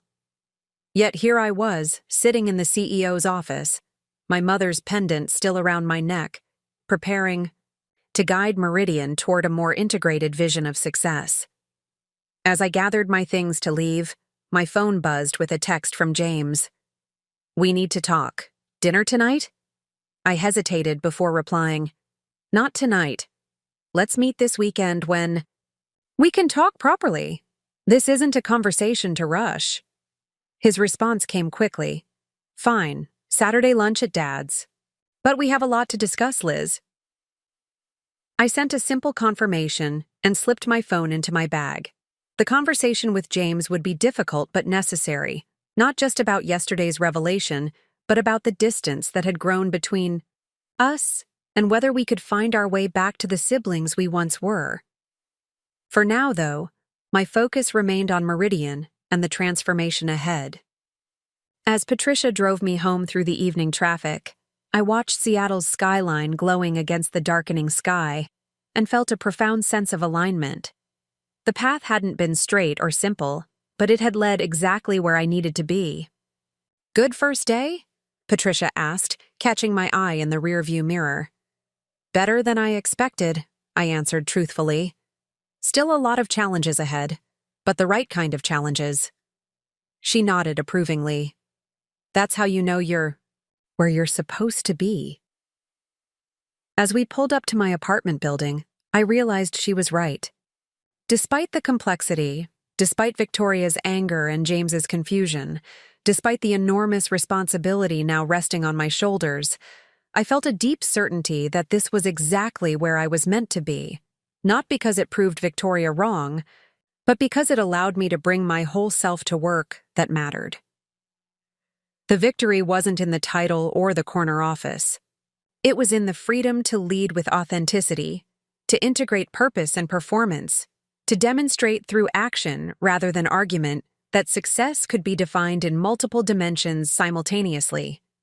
Tomorrow would bring new challenges, but tonight, I would take a moment to acknowledge the journey. From the coffee shop girl Victoria had dismissed to the CEO whose vision would shape Meridian's future, not despite my alternative path, but because of it. By Friday afternoon, I'd completed my first week as CEO of Meridian Tech. The days had blurred together in a whirlwind of meetings, facility tours, and deep dives into financial reports and strategic plans. My calendar had been packed from dawn until well past traditional business hours, yet I felt energized rather than exhausted. This was the kind of challenge I'd been preparing for throughout my career, even when I hadn't realized it. The executive team was gradually adjusting to my leadership style, which differed significantly from Harold Matthews' more hierarchical approach. Where Harold had maintained careful distance from most employees, I scheduled daily walking meetings through different departments, introducing myself to staff at all levels and asking genuine questions about their work and challenges. Where he had communicated primarily through formal memos and scheduled presentations, I sent conversational update emails and hosted impromptu Q&A sessions in the cafeteria. "You're disrupting some deeply ingrained patterns," Rachel observed during our end-of-week financial review. "In a good way, mostly, but not everyone is comfortable with the shift." "Change always creates discomfort," I acknowledged, "but meaningful. Transformation requires disrupting the status quo. Who's struggling most with the new approach?" Rachel hesitated, her loyalty to her colleagues briefly conflicting with her commitment to transparency. "Marcus in engineering has expressed concerns about the focus on sustainability metrics potentially diluting technical excellence," she finally admitted. "And Diane from legal is worried about increased disclosure around social impact creating new liability exposures." I nodded, making notes. Valid concerns worth addressing directly. "Have Victoria Thompson made any comments about the changes?" Rachel's expression remained professionally neutral. "Not to me directly. She's been working remotely since Tuesday. Her team reports she's fully engaged with her projects but hasn't weighed in on the new initiatives." This wasn't surprising. Victoria would need time to process the dramatic shift in our professional relationship before determining her approach. I respected her choice to create some distance while continuing to fulfill her responsibilities. "I'll reach out to her next week," I decided. "For now, let's focus on preparing for Monday's board presentation. I want to outline our integrated value approach and get formal approval on the metrics framework." After Rachel left, I leaned back in my chair, gazing out at the Seattle skyline. 5 days into the role, and already the company was beginning to shift on its axis. Some departments had embraced the new direction enthusiastically, particularly the younger employees who had been advocating for more meaningful integration of social and environmental considerations. Others remained cautious, watching to see if this was merely a temporary focus that would soon give way to traditional priorities. My phone buzzed with a text from Riley. "Still on for dinner? You probably have a company jet to catch to Monte Carlo or wherever CEOs go for the weekend." I smiled at her characteristic blend of support and gentle mockery. "Definitely still on. No private jet yet. Just mountains of reading material for the weekend." As I prepared to leave for the day, Marion appeared at my door. "Excuse me, Ms. Chen. There's someone here to see you. He doesn't have an appointment, but he's very insistent. Your brother, James Thompson." I I paused, surprised.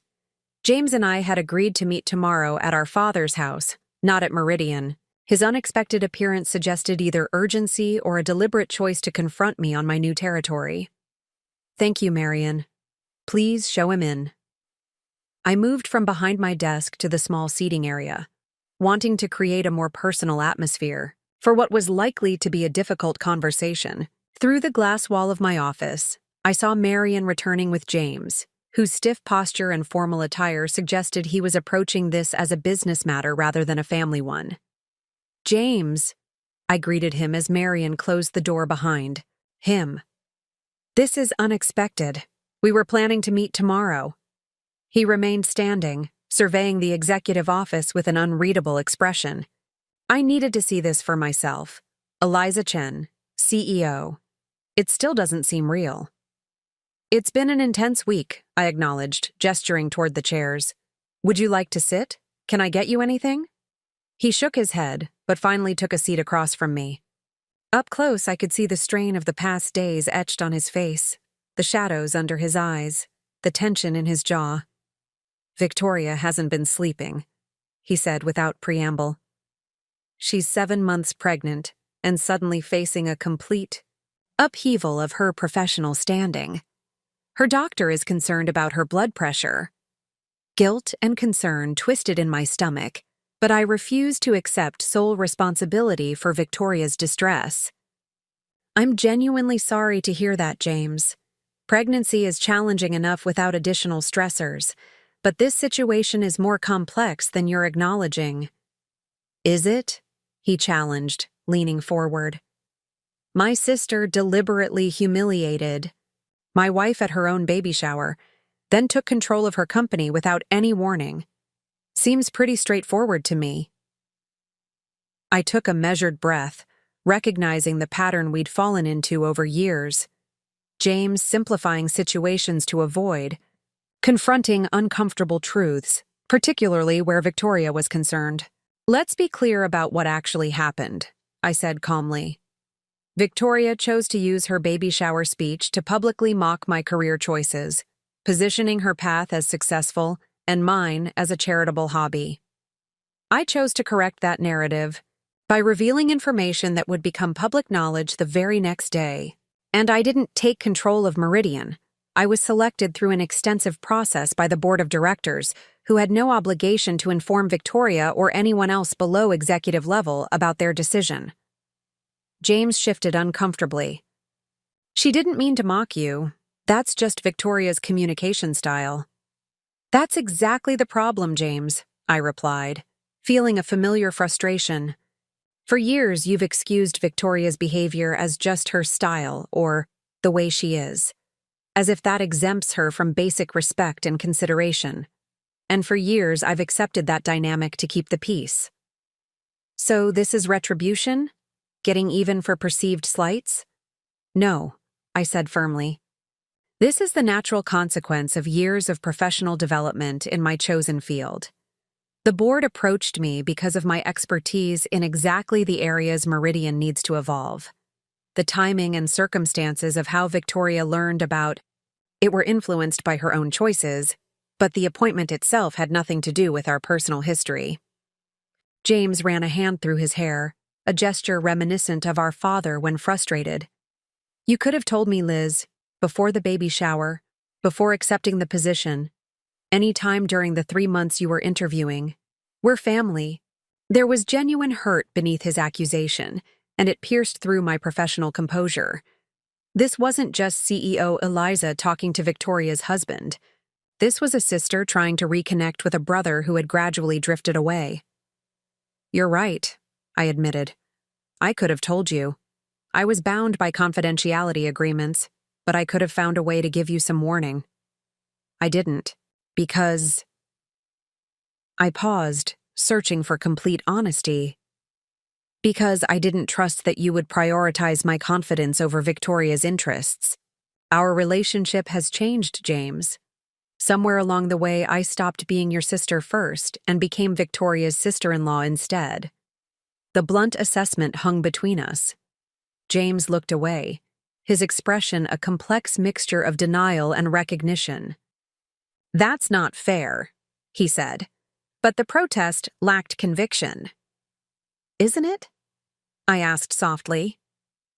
"When was the last time we had a conversation that wasn't within the bounds Victoria finds acceptable? When was the last time you defended me when she dismissed my work or life choices? When was the last time you called just to talk, without Victoria orchestrating the interaction?" James remained silent, his gaze fixed on the Seattle skyline beyond my office windows. The golden late-afternoon light cast half his face in shadow, a visual echo of the division between us. "I miss my brother," I continued, my voice gentler, now. "The one who taught me to ride a bike and helped me with calculus and stood up for me when kids at school made fun of my secondhand clothes. Somewhere along the way, that brother got lost in the role of Victoria's husband." To my surprise, James's eyes glistened with unshed tears. "I didn't realize," he said quietly. "I thought I was just building my own life, making compromises like adults do. I didn't see that I was compromising you in the process."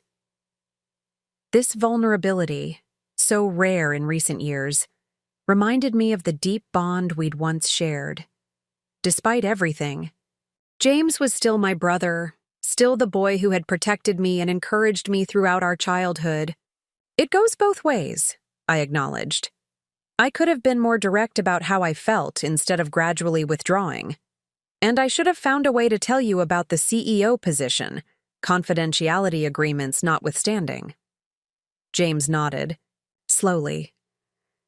"So where does this leave us? I'm still married to Victoria. You're still her boss now. Those realities don't change." "No, they don't," I agreed.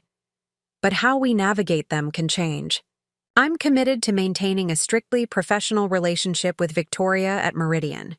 Her position is secure as long as her performance remains strong. And separately, you and I can work on rebuilding our relationship as siblings, independent of Victoria's preferences." "She won't make that easy," James said, a rare acknowledgement of his wife's controlling tendencies. "Probably not," I conceded. "But the question is whether our relationship as brother and sister matters enough to work through the difficulty." James was quiet for a long moment, seemingly weighing decades of shared history against the comfortable but constrained life he'd built with Victoria. Finally, he met my gaze directly. "It matters, Liz. I don't know exactly how to fix what's broken, but I want to try." Relief washed through me. This wasn't a complete resolution, but it was an opening, a crack in the wall that had gradually formed between us. "That's enough for now," I said sincerely. "We start where we are and move forward step by step." James stood, his posture less rigid than when he'd arrived. "I should go. Victoria's expecting me home for dinner." "Are we still on for lunch tomorrow at Dad's?" I asked. He nodded. "I'll be there." Victoria had already declined before. "All this." "She has a prenatal yoga class." As I walked him to the elevator, our conversation shifted to safer topics. Dad's recent interest in gardening, the Mariners' prospects for the season, a new restaurant near James's office. Small talk, but with an undercurrent of genuine connection that had been missing for too long. When the elevator arrived, James hesitated before stepping in. "For what it's worth, Liz, I think you're going to be great at this job.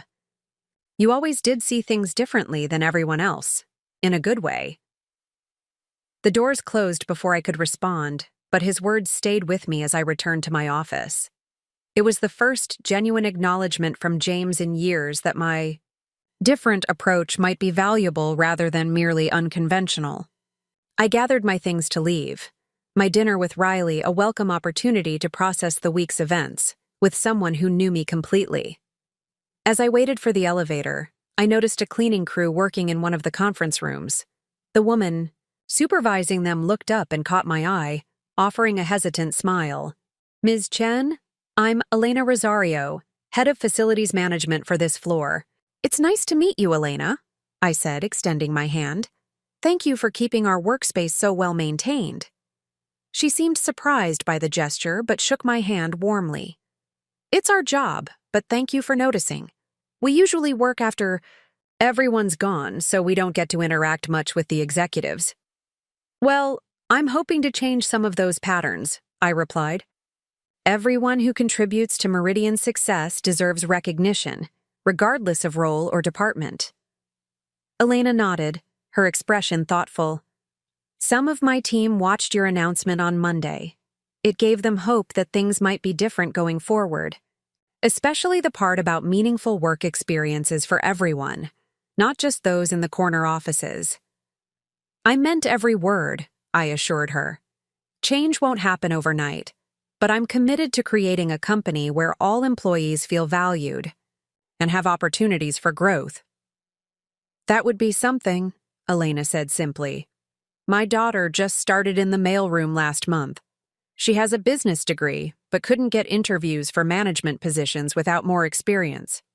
If she could see real paths forward here. What's your daughter's name? I asked. Gabriela Rosario.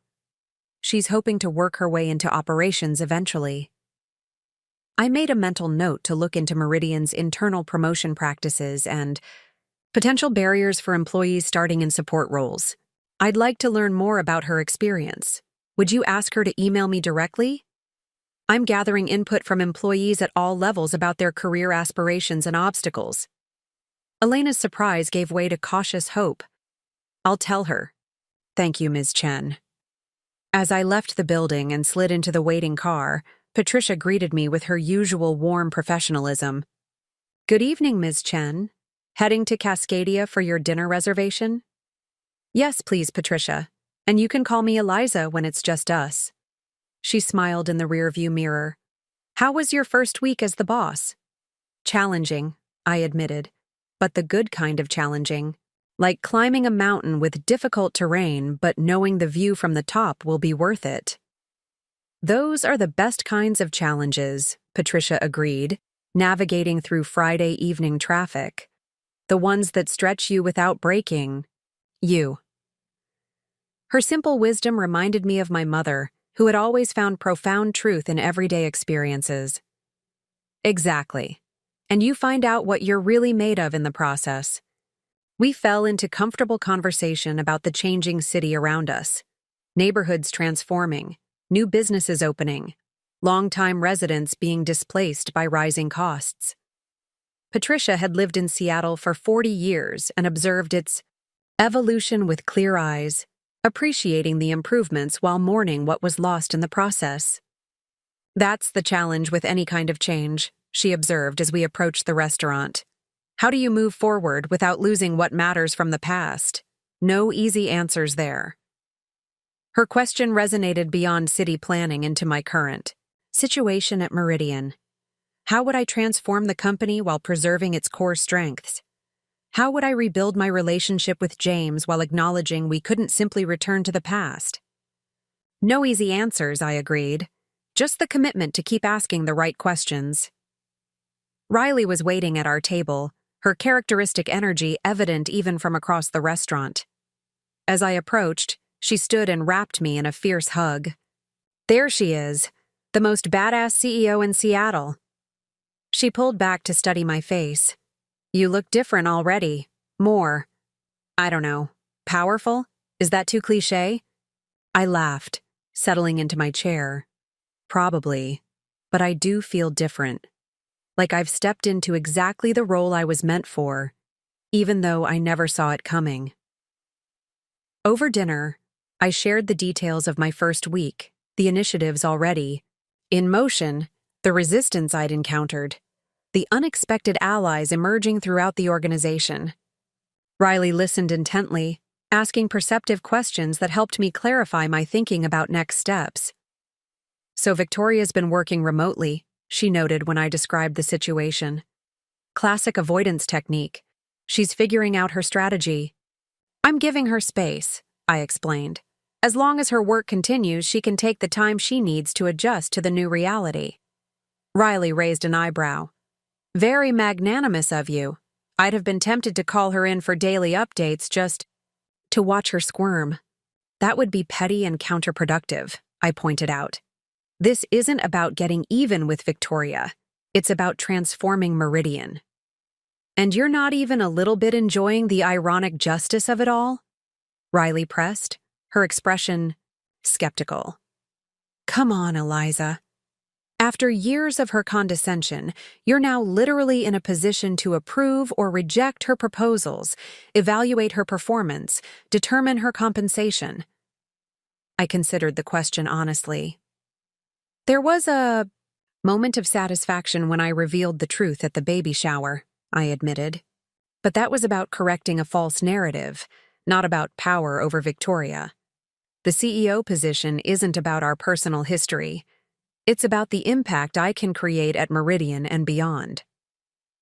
Riley studied me over her wine glass.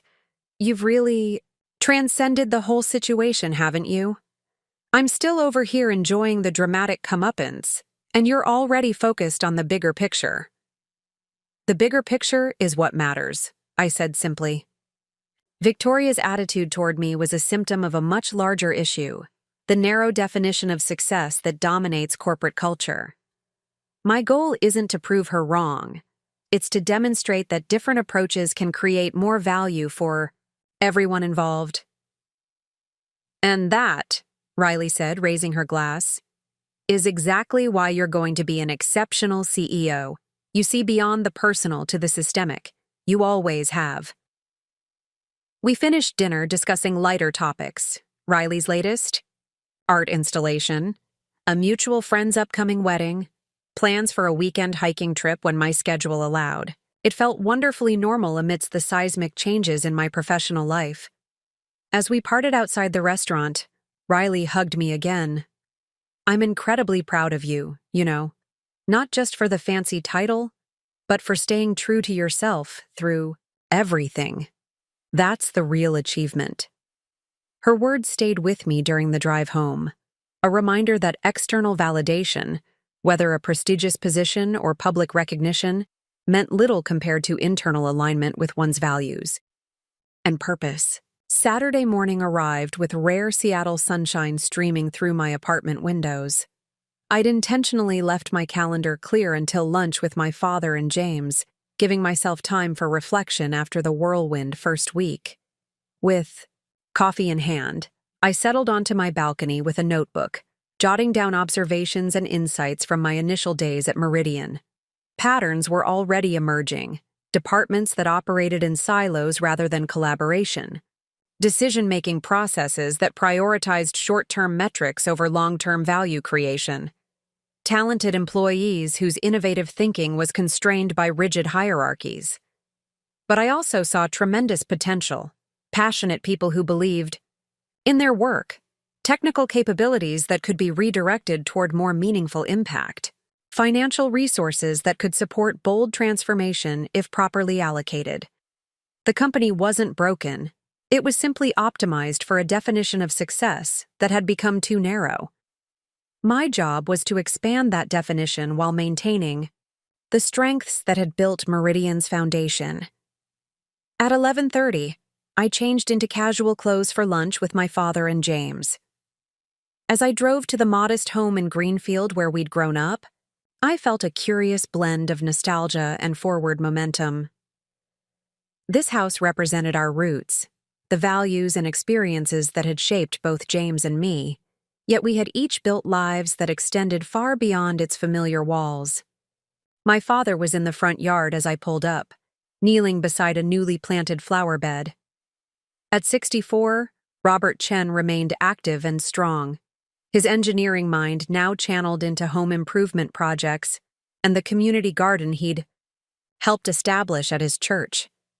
He stood as I approached, brushing soil from his hands before embracing me.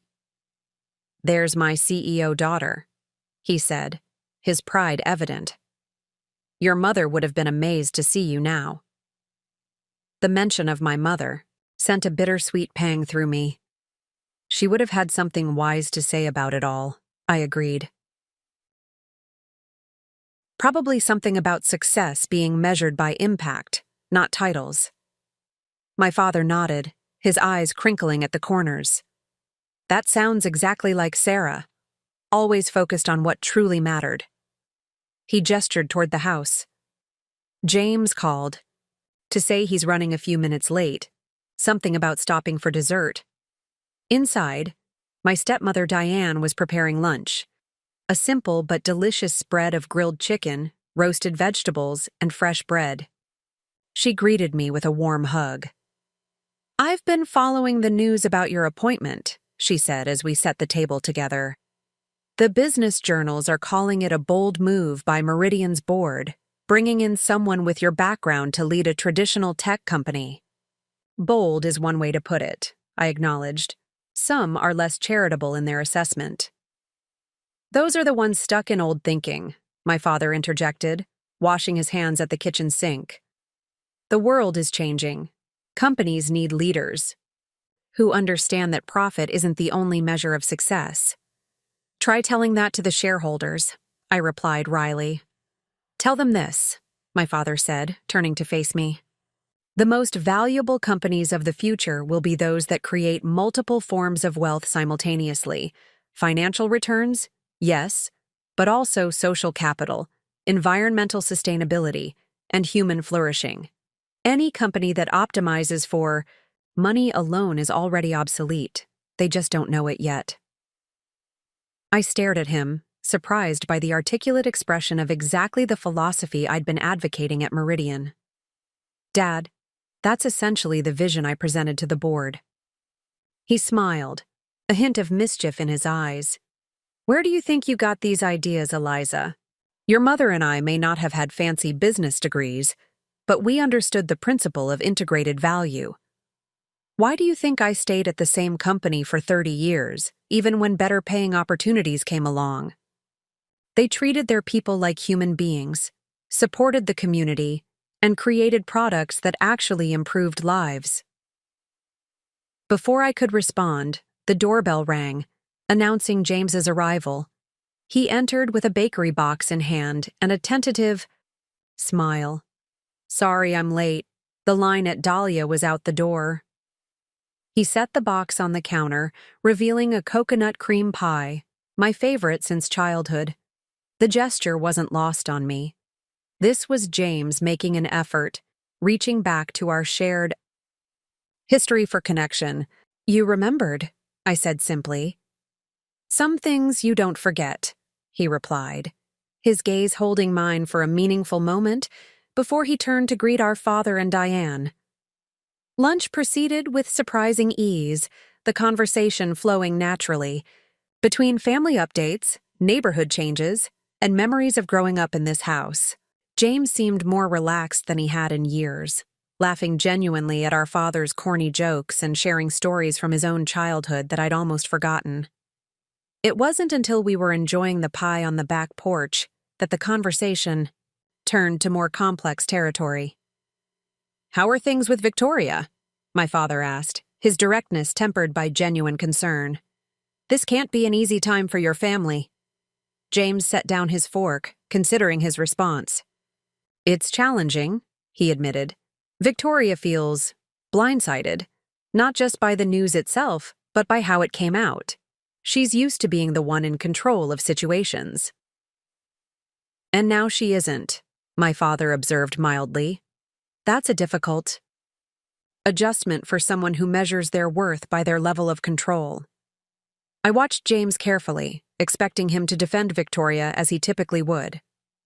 Instead, he nodded slowly. "Yes, it is. For both of us, honestly. Our relationship has always had clear parameters. This situation doesn't fit any of them."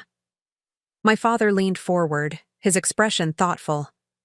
"Sometimes disruption is the only way to create space for something new to emerge.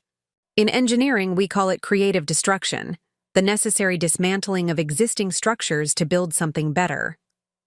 "That assumes what comes after will be better," James pointed out. "It does," our father agreed. "But that's where choice enters the equation. When old patterns are disrupted, we get to choose how we respond, whether we cling desperately to what was or open ourselves to new possibilities." The conversation was clearly about more than just Victoria's reaction to my CEO appointment. It touched on the core dynamics of James's marriage, his identity within it, and the potential for change that current circumstances had created. "I spoke with Eliza at her office yesterday," James shared, glancing at me. "It was enlightening. I've been missing some things, important things." My father nodded, unsurprised. "Relationships require regular reassessment. What works at one stage of life may become constraining at another. The question is whether you're willing to see clearly, even when the view is uncomfortable." James fell silent, absorbing this wisdom. I sensed he was processing realizations that had been building for some time, but had been carefully suppressed beneath the surface of his carefully constructed life. "How do you balance it all at Meridian?" he asked me, changing the subject slightly. "Leading a major company while staying true to your values? It seems like those worlds would constantly conflict." "They do sometimes," I acknowledged. "But the conflict itself creates clarity about what matters most. Every decision becomes an opportunity to demonstrate what kind of leader, what kind of person I choose to be." "And what kind is that?" James asked, genuine curiosity in his voice. I considered the question seriously. "The kind who believes that how we achieve results is as important as the results themselves. The kind who sees business as a vehicle for meaningful impact, not just profit generation. The kind who measures success by the value created for all stakeholders, not just shareholders." "Your mother's daughter," my father said softly, pride evident in his voice. "And your father's," I added, smiling at him. "You both taught us that. Integrity isn't an abstract concept. It's the daily choice to align actions with values, even when it's difficult." James looked between us, something vulnerable in his expression. "I think I've lost sight of some of that along the way. The daily compromises add up until you can't quite remember what you originally stood for." It was perhaps the most honest thing he'd said in years, an acknowledgement of the gradual drift from his core values that had characterized his rise in the financial world and his marriage to Victoria. "It's never too late to course correct," our father said gently. "Every day is a new opportunity to choose differently." We finished our dessert in thoughtful silence, each processing the deeper currents beneath our conversation. As we helped clean up, James pulled me aside in the kitchen. "I meant what I said yesterday, Liz. I want to rebuild our relationship as siblings. Victoria will need to adjust to that reality, just as she's adjusting to your position at Meridian." "I'd like that," I said sincerely. "I've missed my brother." He nodded, something resolved in his expression. "I've missed being that person. The one who saw you clearly instead of through Victoria's lens." As we prepared to leave, my father embraced me tightly. "I couldn't be prouder of you, Eliza. Not because of your title or position, but because of how you've stayed true to yourself while navigating difficult terrain." "I had good teachers," I replied, feeling a profound gratitude for the foundation he and my mother had built in our lives.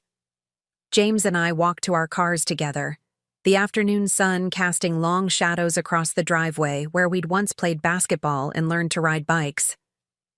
"This was good," he said simply. "Being here, talking like this. It felt like coming home in a way." "It did," I agreed. "We should do it more often." He hesitated, then asked the question that clearly had been on his mind all day. "Will you help me understand something, Liz? How did you maintain such clarity about your path when everyone, including me, questioned your choices? Where does that kind of conviction come from?" I considered his question carefully, recognizing the genuine seeking beneath it. I think it comes from regularly asking myself one essential question.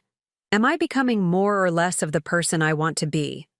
Not the person others expect me to be, or the person who would receive the most external validation, but the one who embodies the values I believe in. James absorbed this, nodding slowly. That's a powerful question, and a challenging one. The most important questions usually are, I replied, but asking them prevents us from waking up one day to a life we don't recognize as our own. Something shifted in James's expression, a recognition, perhaps even a resolution. I'll see you soon, Liz. For real this time, not just at obligatory family gatherings. I'd like that, I said, meaning it completely. As I drove back to my apartment, I reflected on the unexpected gifts of this tumultuous week. Beyond the professional opportunity at Meridian, beyond the vindication of my career choices, I'd been given the chance to reconnect with my brother in a more authentic way than we had in years. The path forward, both at Meridian and in my personal relationships, would undoubtedly hold challenges. Victoria would eventually return to the office, requiring careful navigation of our complex dynamics. The transformation of Meridian's culture and operations would face resistance from those invested in the status quo. James's newfound clarity would be tested by Victoria's expectations and his own ingrained patterns. But for the first time in years, I felt a profound sense of alignment between all aspects of my life. The values that guided my personal choices now informed my professional leadership. The vision that had once seemed idealistic and impractical was now being implemented at significant scale. The voice that had often been dismissed was now being heard throughout an organization of thousands. Not because I had compromised or conformed to others' expectations, but precisely because I hadn't.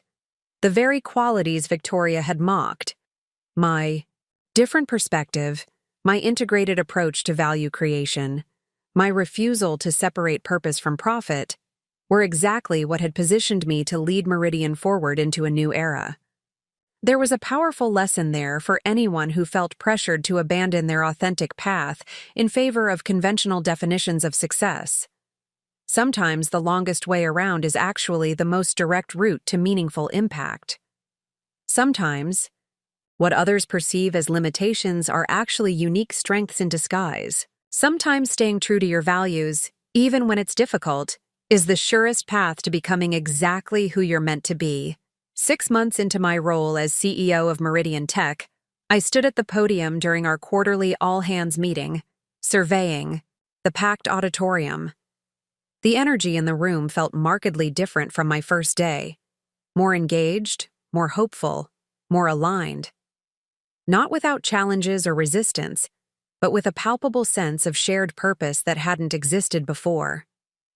The following week brought another significant milestone as Meridian hosted its first Integrated Value Summit, bringing together business leaders, impact investors, and sustainability experts to explore approaches to purpose-driven business.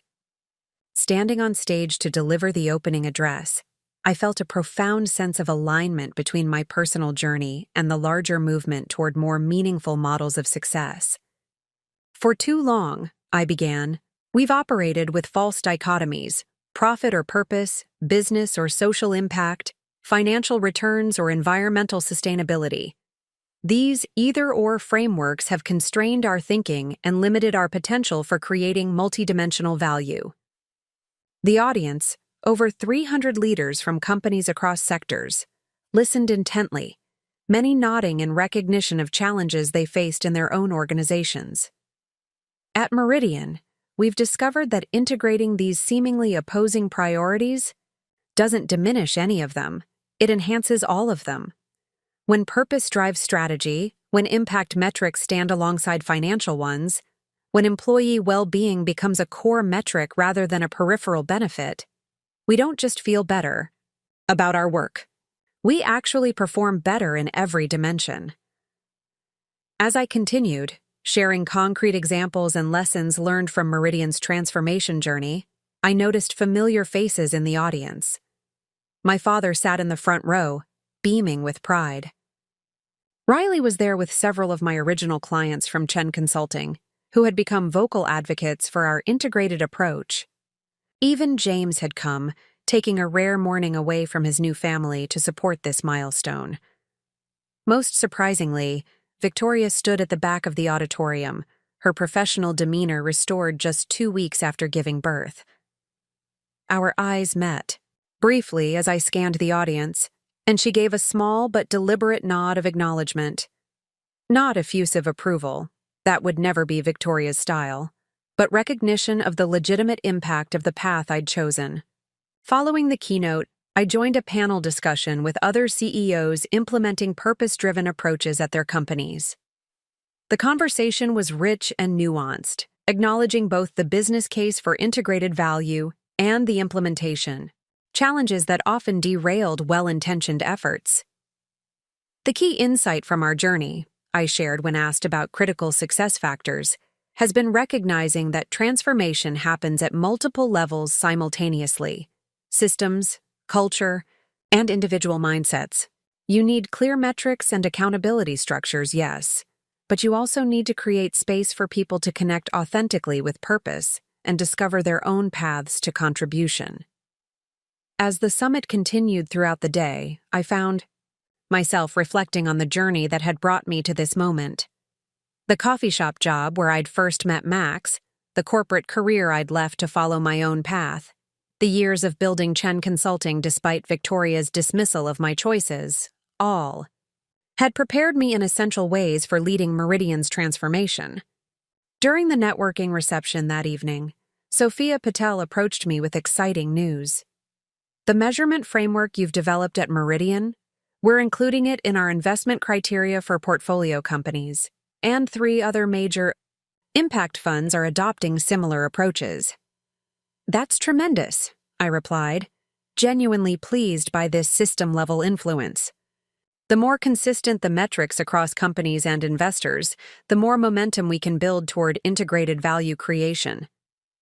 Exactly, Sophia agreed, which is why we'd like you to consider joining the Global Impact Measurement Initiative as a founding board member. Your experience implementing these approaches in a traditional corporate environment would be invaluable in making the standards practical and adaptable across sectors. The invitation represented an opportunity to shape standards that could influence thousands of companies worldwide, creating ripple effects far beyond what I could accomplish at Meridian alone. Before I could respond, Bernard Kendrick appeared at my elbow. "Stealing my CEO, Sophia?" he asked good-naturedly. "I've seen your recruiting techniques before." Sophia laughed. "Not stealing, Bernard. Just borrowing her wisdom for the broader ecosystem. Meridian benefits when more companies adopt similar approaches." "True enough," Bernard conceded. "In fact, our board has been discussing how Meridian might more actively share its methodologies as part of our industry leadership." The conversation continued, exploring possibilities for collaboration that would allow me to contribute to the global initiative while maintaining my focus on Meridian's ongoing transformation.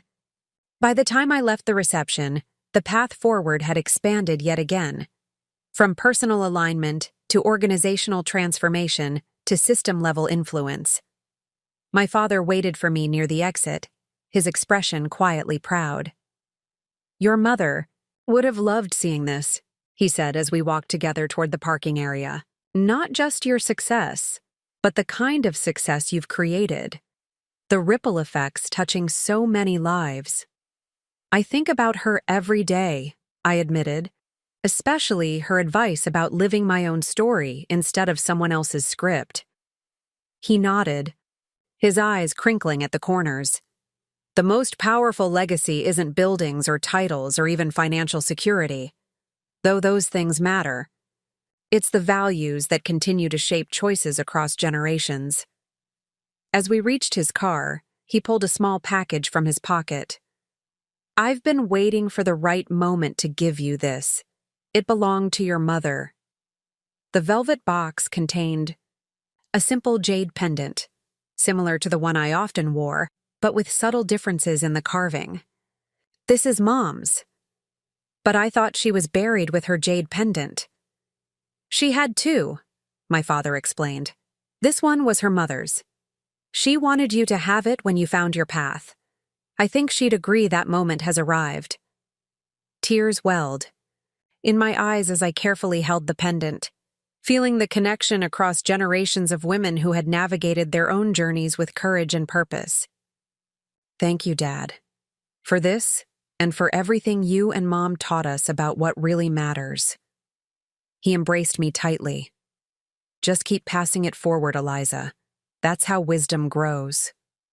The following Saturday, as promised, I visited James and Victoria's home to help organize the influx of baby gifts. The mood was surprisingly comfortable. Victoria focused on practical efficiency rather than social performance, James navigating new parenthood with endearing earnestness, and Noah serving as the centerpiece around which all activities revolved. As we sorted through extravagant baby gear, separating the truly useful from the merely impressive, Victoria made an observation that caught me by surprise. "You know what I've realized?" she said, categorizing tiny clothes with characteristic precision. "Success looks different when you're responsible for a new life. All these status symbols seem less relevant when compared to creating security and values that will shape his future." Coming from Victoria, this represented a profound shift in perspective, not abandoning ambition, but reconsidering its purpose and expression. "Becoming a parent has a way of clarifying priorities," I acknowledged. "As does having your sister-in-law become your CEO, apparently," she added with unexpected dry humor. "Life has been full of perspective-expanding experiences lately." James looked between us with cautious hope. "Should I be worried that you two are finding common ground? I've based my entire conflict management strategy on your predictable disagreements." Victoria rolled her eyes, but without her usual edge. "We're not finding common ground so much as recognizing that different approaches have their place. Noah will benefit from understanding both." It wasn't friendship exactly, but it was something I hadn't believed possible 6 months earlier. A genuine acknowledgement that different definitions of success could coexist and even complement each other. That evening, as I drove home from their house, I reflected on the extraordinary journey that had brought me to this moment. What had begun as a painful confrontation at Victoria's baby shower had catalyzed transformations I couldn't have imagined.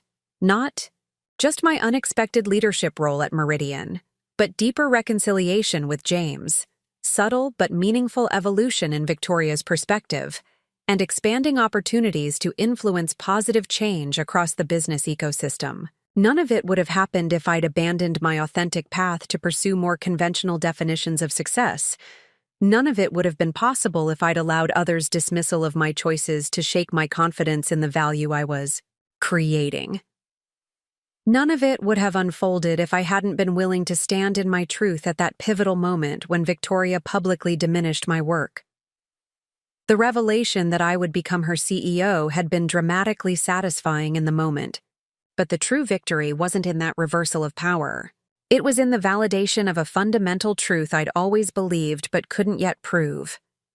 That staying aligned with your values, even when it's difficult, eventually leads you exactly where you're meant to be. Not despite taking the road less traveled, but because of it. As I arrived home and prepared for another week of purpose-driven leadership at Meridian, I felt profound gratitude for the journey, not just the destination. Each step, even the painful ones, had contributed essential perspective and wisdom that now enabled me to create impact at scales I'd never imagined possible. The jade pendant my father had given me, connecting me to my mother and grandmother, now hung beside my own pendant on a small stand on my bedside table. 2 generations of wisdom, 2 expressions of the same fundamental values, 2 reminders that authentic success transcends titles or wealth to encompass meaning, purpose, and positive impact on others. Tomorrow would bring new challenges in Meridian's ongoing transformation, continued navigation of complex family dynamics, and expanding opportunities to influence the broader business ecosystem.